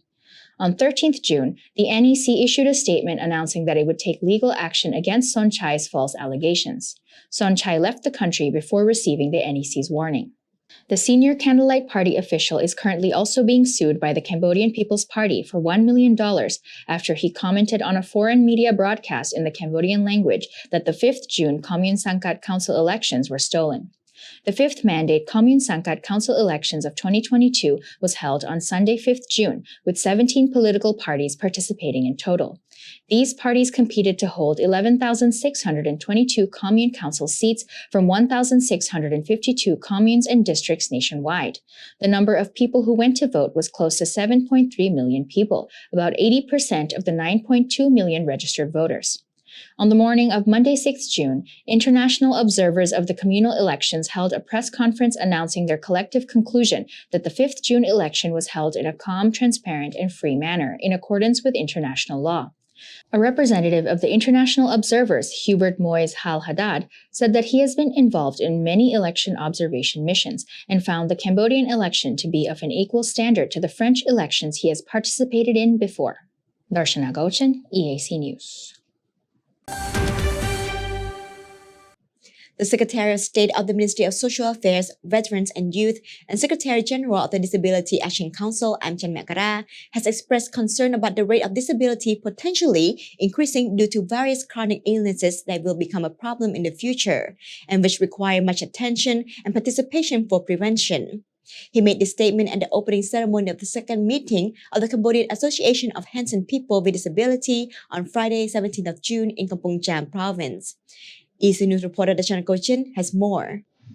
On behalf of the Minister of Social Affairs and the Chairman of Disability Action Council, Wong Saut, Secretary of State Amchan Makara stated that the Cambodian government has always given consideration to persons with disabilities, recognizing the dignity, value, honor, and equal rights of all persons with disabilities, building on the foundation of freedom, justice, and peace in accordance with the Convention on the Rights of Persons with Disabilities, and with full recognition that disability is an evolving concept. Along with this recognition, the government also strives to prevent people from falling into disability by drafting laws and action plans. The Secretary of State added that disabilities outside of congenital anomalies can also be caused by a number of factors, such as landmines, traffic accidents, occupational accidents, and other health problems, such as high blood pressure, diabetes, and improper eating habits. He expressed concern about the high incidence of disability in the coming years due to chronic illnesses, which require greater attention in finding a solution for this problem.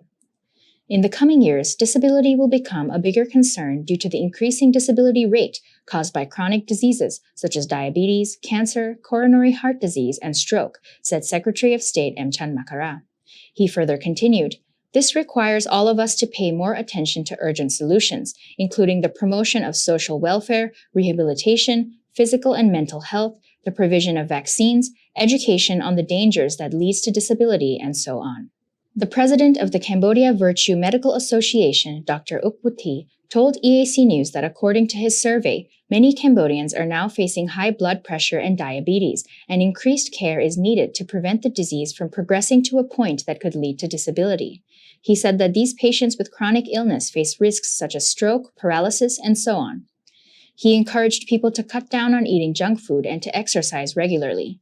At the same time, he requested all relevant officials to strictly inspect any products that contain chemicals and to increase media coverage, especially if it is possible to include health education related to these diseases in the state curriculum. He said, "This story needs to be disseminated. If it can be included in the education program, it would be better for the children to know so that they would not like packaged foods so much. Because when food is put in a bag, it means that they add preservatives, chemicals to keep the product for a long time." Secretary of State Mchan Makara said that disability issues involve multi-sectoral work that requires all stakeholders to work together to address them. Nowadays, persons with disabilities need to coordinate in terms of physical infrastructure, vocational training, education, treatment, rehabilitation, employment opportunities, funding, support policies, and more in order to promote the rights of persons with disabilities. According to the Mosfi Secretary of State, there are currently more than 690,000 persons with disabilities in Cambodia, accounting for 4.9% of the total population. The problem of chronic disease is also listed as a threat in the National Disability Strategic Plan 2019-2023. The third point of the introduction to the National Disability Strategic Plan 2019-2023 shows that the main causes of disability can be prevented by raising awareness of the dangers of unexploded ordnances and explosive remnants of war, the value of good nutrition, adequate traffic laws, and education to prevent traffic accidents, and also raising awareness of occupational safety and health care during pregnancy and postpartum.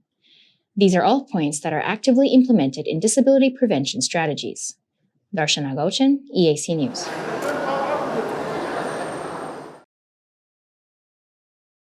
Three wildfires in Spain's Catalonia region reduced about 1,100 hectares, 2,700 acres of woods and bushes to ash. Local firefighters said on Thursday, 16th of June, as a heat wave brought temperatures close to record highs in the area, while there are floods happening in other countries.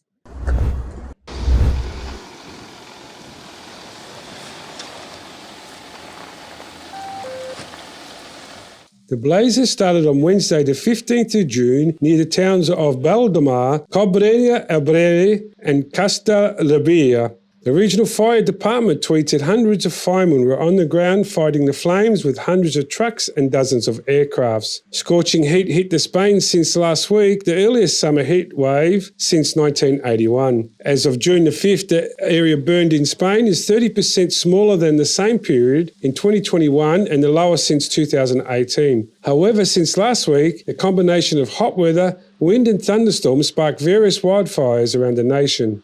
Massive flooding and rock slides unleashed by days of torrential rain have forced the rare closure of Yellowstone National Park, one of America's top outdoor travel designations. Streets turned into rivers in the Brazilian municipality of Marabaíba state on Sunday, January 9th, with residents forced to navigate with canoes through the flooded neighbourhood.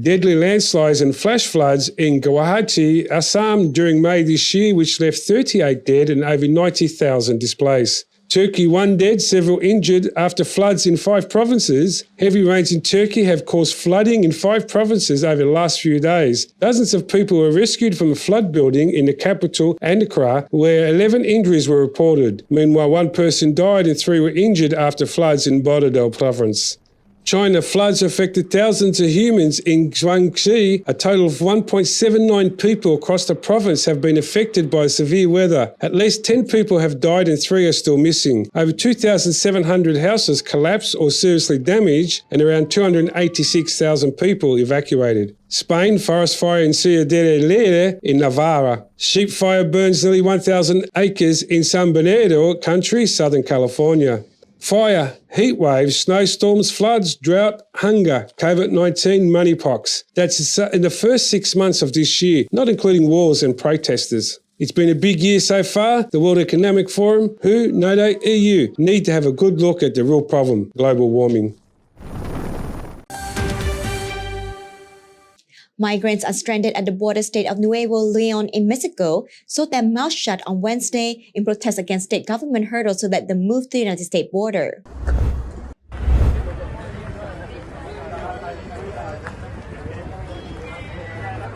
Despite having a visa that allows them to transit throughout Mexico, migrants haven't been able to get bus tickets to travel to the Mexico-US border. Protesters arrived at the government palace of Nuevo Leon and the capital city of Monterrey, waving their country's flags and chanting, "We want to go." Some protesters symbolically sewed their mouths shut in an attempt to get someone to listen. A migrant from Venezuela told reporters he would rather die in Mexico than be deported to his country. The protest comes on the heel of the US-hosted Summit of the Americas, where a series of migrant programs supported by various countries across the hemisphere and Spain were disclosed. Those programs include the United States and Canada committing to taking more guest laborers, providing legal pathways for people to come work, and other countries agreeing to greater protections for migrants. Several thousand migrants, many from Venezuela, set off from southern Mexico early Monday, 6th of June, aiming to reach the United States. At least 6,000 people, according to witnesses, left the border city of Tapachula. Mexico's National Institute for Migration did not provide an estimate of the group's size and provided no additional comment on the caravan. Record numbers of migrants last year attempted to cross the US-Mexico border illegally.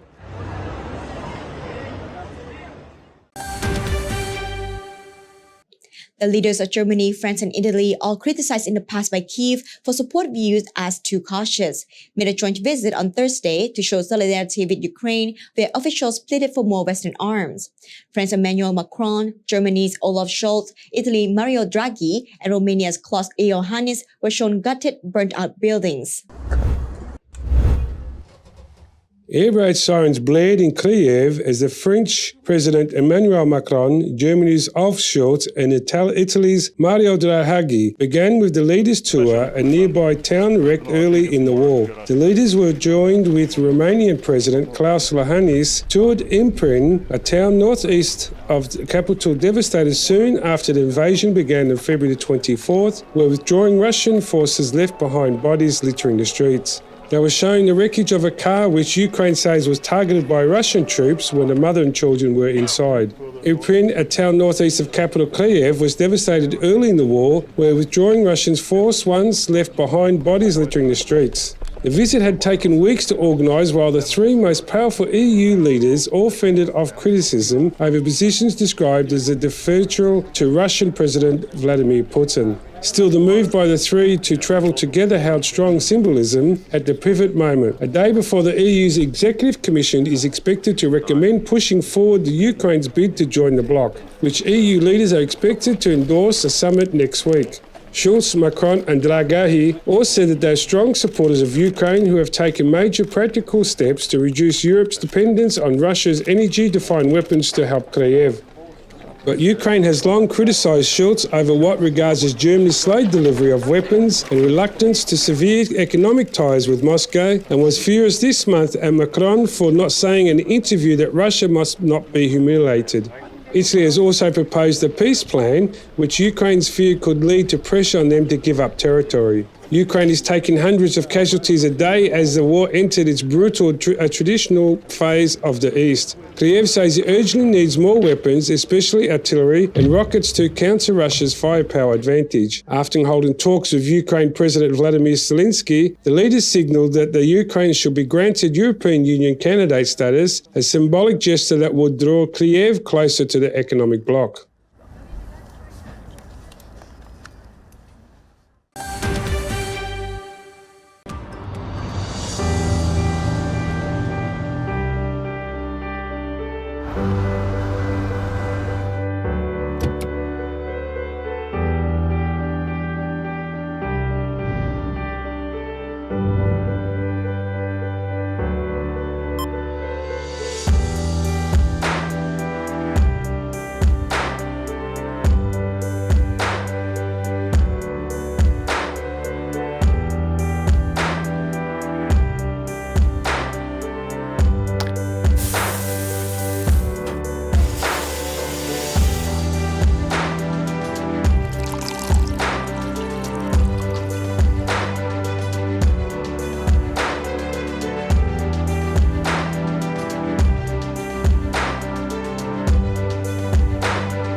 If it's happening and you need to know about it, you'll get it all right here. EAC News brings you updates and breaking news in English across all of our platforms and channels. The EAC News app, YouTube, Facebook, Telegram, Twitter, and our website www.eacnews.asia. Join me and the rest of the EAC News team every day on your favorite channels.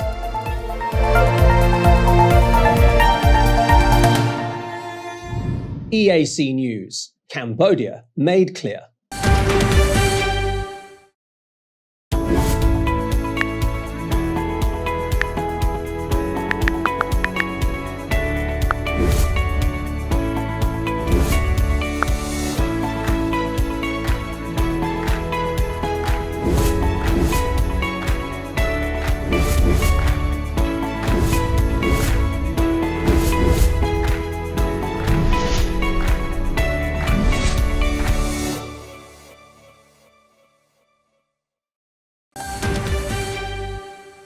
Oliver Kong accomplished his biggest fashion feat yet with Queen Victoria's Spring-Summer Collection 2023 with 80 models and 100 unique outfits presented as a kids, men's and women's collection. EAC News attended the fashion show and walked the runway for more details.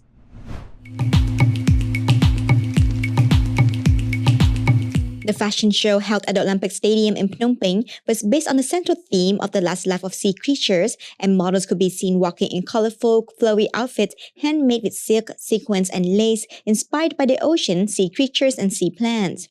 Oliver Kong, the fashion mastermind behind the show, said this theme came to him during one of his trips to the beach when he saw all the trash and the sorrowful state of Cambodia's most cherished nature spot. The planning phase for the show took about 5 months, with 2 months spent on execution. Former Olympic swimmer Haim Thon Vitani also came on board as the brand ambassador for this collection.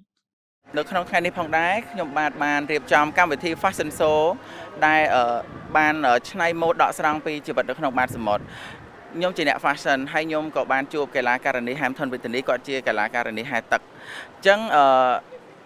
អ្វីដែលខ្ញុំបានឃើញគឺប្រោតគាត់ដោយសារតែគាត់ហែលទឹកអស្ចារ្យមែនទែនហើយខ្ញុំបាន design inspire ពីសត្វនៅក្នុងបាតសមុទ្រអញ្ចឹងវាពាក់ព័ន្ធជាមួយនឹងទឹកអញ្ចឹងក៏ខ្ញុំចាប់អារម្មណ៍នឹងគាត់ក៏យកគាត់ធ្វើជា model ambassador ដើម្បីថត fashion ជាមួយនឹងសម្លៀកបំពាក់របស់ខ្ញុំហើយខ្ញុំក៏ design ដើម្បីជាគោលបំណងមួយដើម្បីចង់ឲ្យប្រជាជនខ្មែរទូទាំងឬក៏ទូទាំងពិភពលោកឲ្យចេះស្រឡាញ់បរិស្ថានយើងកុំបោះចោលសម្រាមប្រទេសផ្ដាស់អញ្ចឹងពេលដែលយើងបោះចោលទៅក្នុងទឹកគឺធ្វើឲ្យជីវិតសត្វឬក៏ភាពស្រស់ស្អាតនៅក្នុងបាតសមុទ្រគឺនឹងបាត់បង់ The clothes were designed and made with recycled materials as well, according to Fausing Sam, beauty pageant judge and CEO of the Dynamic event organizer. He said he was proud to be the master of the ceremony for this event because of what Oliver is doing for the community and for the environment. Oliver គាត់បានសម្រិតសម្រាំងឆ្នៃម៉ូដយ៉ាងលម្អិតដែលតាក់ទងអំពីជីវិតចុងក្រោយរបស់សត្វនៅបាតសមុទ្របាទហើយការច្នៃប្រឌិតរបស់គាត់នេះគឺមានភាពពិសេសគឺគាត់យកនៅដិននៅប៉ាក់នៅវត្ថុធាតុផ្សេងៗដូចជាកំប៉ុងជ័រផ្លាស្ទិកផ្សេងៗដើម្បីយកមកប្រើម្ដងទៀតដោយសារអីដោយសារគាត់ចង់អភិរក្សហើយនឹងក៏ចង់ឲ្យប្រជាជនទាំងអស់គ្នាបានយល់ដឹងថាតើការចោលសម្រាមទៅក្នុងសមុទ្រឬក៏ការខ្ជះខ្ជាយនៃសម្រាមរបស់គាត់នោះតើផលផ្ដល់វិបាកអ្វីខ្លះទៅដល់សមុទ្រនិងសត្វត្រីដែលនៅក្នុងបាតសមុទ្រផងដែរបាទ This is the first time that the Olympic Stadium has given permission to any designer to host a fashion show at its swimming pool. Haim Thon Pun Lee, swimming coach and representative of the Khmer Swimming Federation, said he appreciates what Oliver is doing to raise awareness about the environment and is open to helping in the future regarding building a runway on top of the swimming pool. សហព័ន្ធផ្ដល់ឱកាសឲ្យគាត់មកយកកន្លែងនេះធ្វើ fashion show របស់គាត់ដោយសារទី1 fashion show របស់គាត់គឺតាក់ទងទៅអំពីកីឡាហែលទឹកនិងចង់លើកស្ទួយវិស័យហែលទឹកផងទី2ពាក់ព័ន្ធនឹងបរិស្ថានជាពិសេសគឺជីវិតសត្វសមុទ្រនៅក្នុងសមុទ្រហើយទី3គឺរឿងប្រមូលថវិកាទៅជួយកុមារកំព្រាននៅលើកោះបាទដំបូងគាត់បានស្នើមកយើងដែរដោយថាយើងគាត់ចង់ស្នើឆាកលើភូលប៉ុន្តែយើងអត់ទាន់សិក្សាថាអាចធ្វើបានព្រោះនេះជាលើកដំបូងរបស់យើងដែលឲ្យគាត់យកកន្លែងនឹងធ្វើតែអនាគតនឹងអាច Oliver said he spent about $50,000 of his own money on organizing this fashion show, including both designing and making the outfits and planning the event. He said this is his passion and no one can stop him from doing it, even without receiving sponsorship. There were actually sponsors who were interested in supporting this event, but Oliver said he could not accept them because they were not in line with his vision to encourage and help future generations. In regard to using this event to help gathering donations for orphans, he said seeing kids struggling makes him feel very emotional because he knows how it feels to not have access to even the bare necessities. តកតងនឹងថវិកាដែលយើងលក់ support គឺខ្ញុំយក 50% ទៅជួយដល់កុមារដែលគាត់លើកោះខ្ញុំគិតថាខ្ញុំដំបូងខ្ញុំគិតថាខ្ញុំគ្រាន់តែ design ដល់ mode ដែល inspire ពីធម្មជាតិពីអីចឹងណាប៉ុន្តែ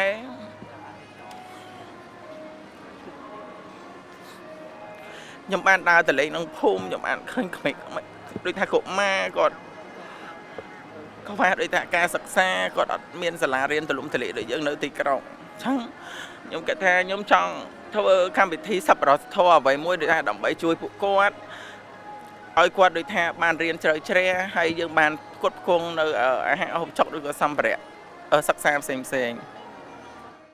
The hair and makeup for the models was done by Virginie Academy Makeup and Hairstyle, who embodied the theme for the show with lots of colors, jewels, and sparkles, and emulated the shape of waves in the model's hair to reflect the flow of the ocean. After having their hair and makeup done, the models got into their outfits for the night and first took pictures for their portfolios. The fashion show had 4 phases. The first phase was a runway with palilai bags, handmade in Siem Reap from water hyacinth, and both men and women carried these bags, and even First Lady Bunrani Hun Sen is a fan. The second phase was the kids collection, which included kids as young as 4 walking the runway. The audience was very impressed by the young models who showed they could be as fierce as their older counterparts. Goi Chandanik, a professional model and actress who has been in the industry for over 12 years, has worked with Oliver Gong in the past and said she was excited to join this event. She was proud to see Oliver's progress since they last collaborated and said she is gleeful over the young models. ចាចំពោះនិយាយទៅយប់នេះផ្ទាល់ហ្មងគឺបងចាប់អារម្មណ៍ខ្លាំងមែនទែនព្រោះដោយសារធម្មតាយើងមិនសូវជាមាន fashion show តាក់ទងជាមួយនឹងមានកូនក្មេងគាត់ដើរអញ្ចឹងចំពោះបងពេលដែលបងឃើញកូនក្មេងដើរបងមានអារម្មណ៍ថាសប្បាយចិត្តខ្លាំងមែនទែនប៉ុន្តែមានអារម្មណ៍មួយទៀតគឺមានអារម្មណ៍ថាភ័យព្រោះដោយសារក្មេងគាត់ដើ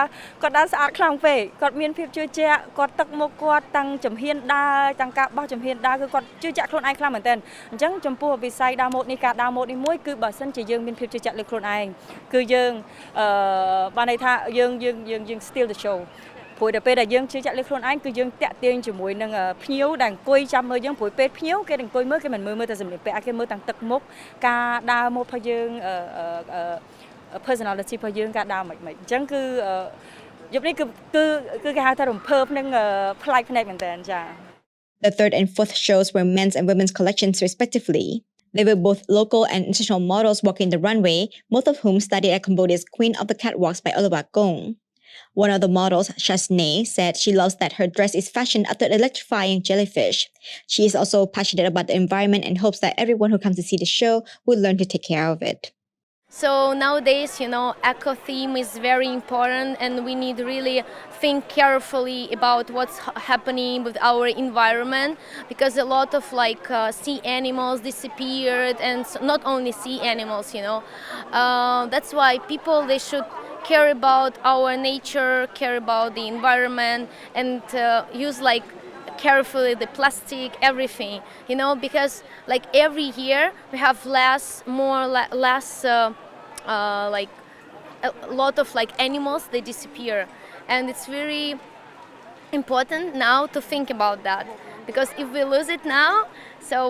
we never will see it again, all this beautiful, all the beauty of our world.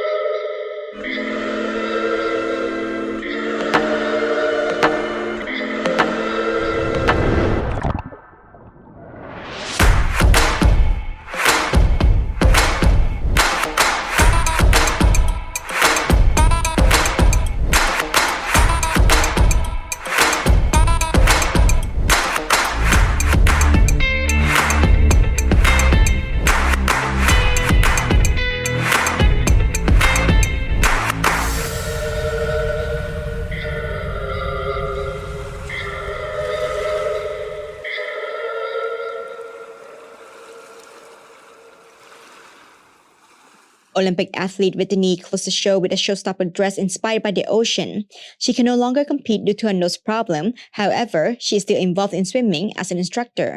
She recounted how she loves the ocean and wanted to contribute to its conservation in any way she can. At the promotional shoot for the show, she said she swam in the dress as beautifully as she could despite all the cuts and hurt she got along the way. ពេលដែលយើងថតហ្នឹងខ្ញុំក៏លេចឃើញថារូបភាពដែលខ្ញុំហែនៅលើកោះចានៅក្នុង slide វីដេអូនឹងឃើញហើយចាខ្ញុំហែនៅលើកោះគឺយើងមានផលវិបាកពេលនោះខ្ញុំ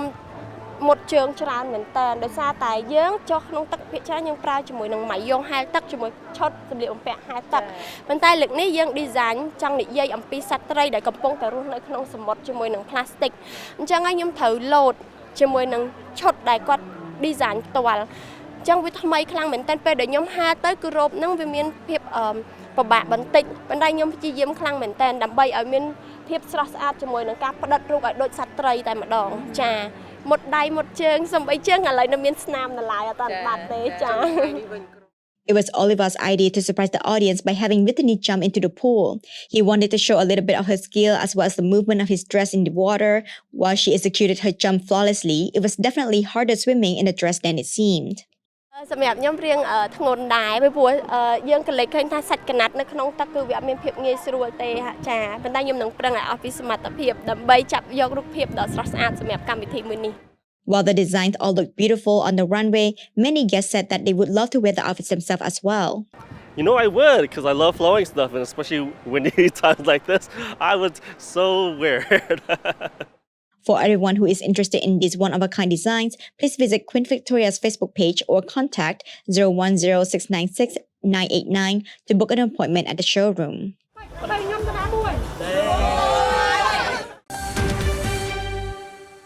A group of seniors undulated and shook their behinds, wrapped in orange, pink, and green hip scarves in a belly dancing class in New Jersey.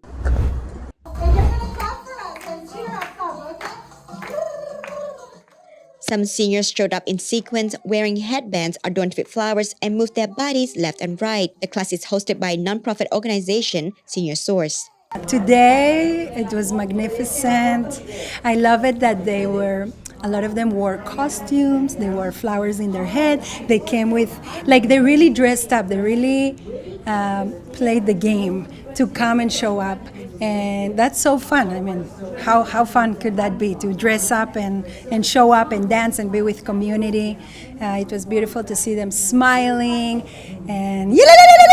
doing their noises and just so beautiful. Oren said her students get a great workout in addition to other health benefits with belly dancing. She said that burning calories, getting the heart moving, pumping oxygen and energy all over the body, renewing your cells, also strengthening your muscles, working on the flexibility, working on condition because you have to remember your left and then your right, and you go back and then you go forward. Belly dancing really work out the muscle memory and uplifting the spirit.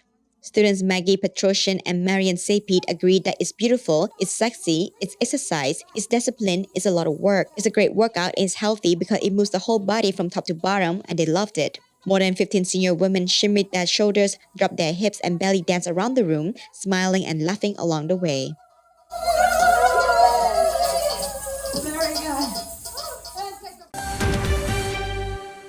BTS, the 7-member South Korean band that spearheaded a global K-pop craze, is taking a hiatus as a group to work on solo projects, members announced on Tuesday. BTS fans said they were left in tears and sympathized with the band, while shareholders in their management company were left fuming.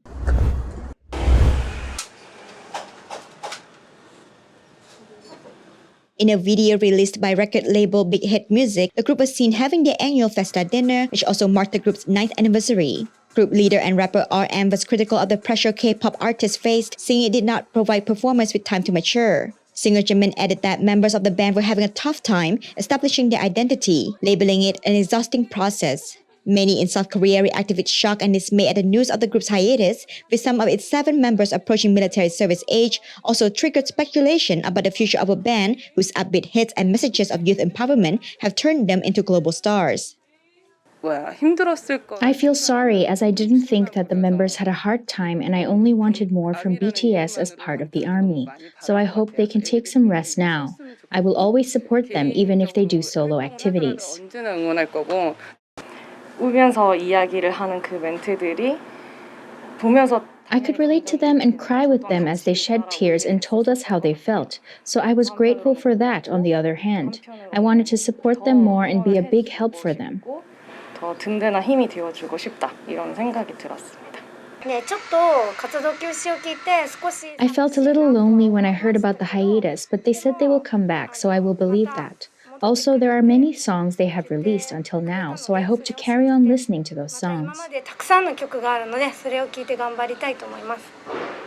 South Korean cultural critic Jung Dok-hyun said the K-pop industry had long been running on a profit-making system where stars were unable to take a rest even when burnt out.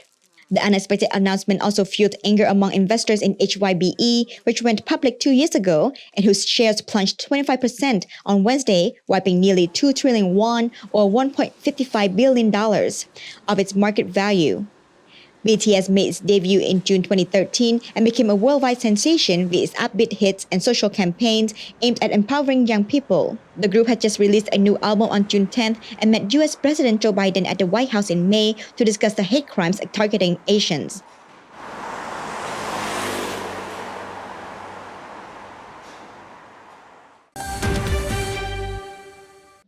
Now let's have a look at the weather and what you can expect over the next few days.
Thanks for watching the weekly run-up here on EAC News Channel. More from EAC News team in the daily run-up Monday night at 8 p.m. See you then!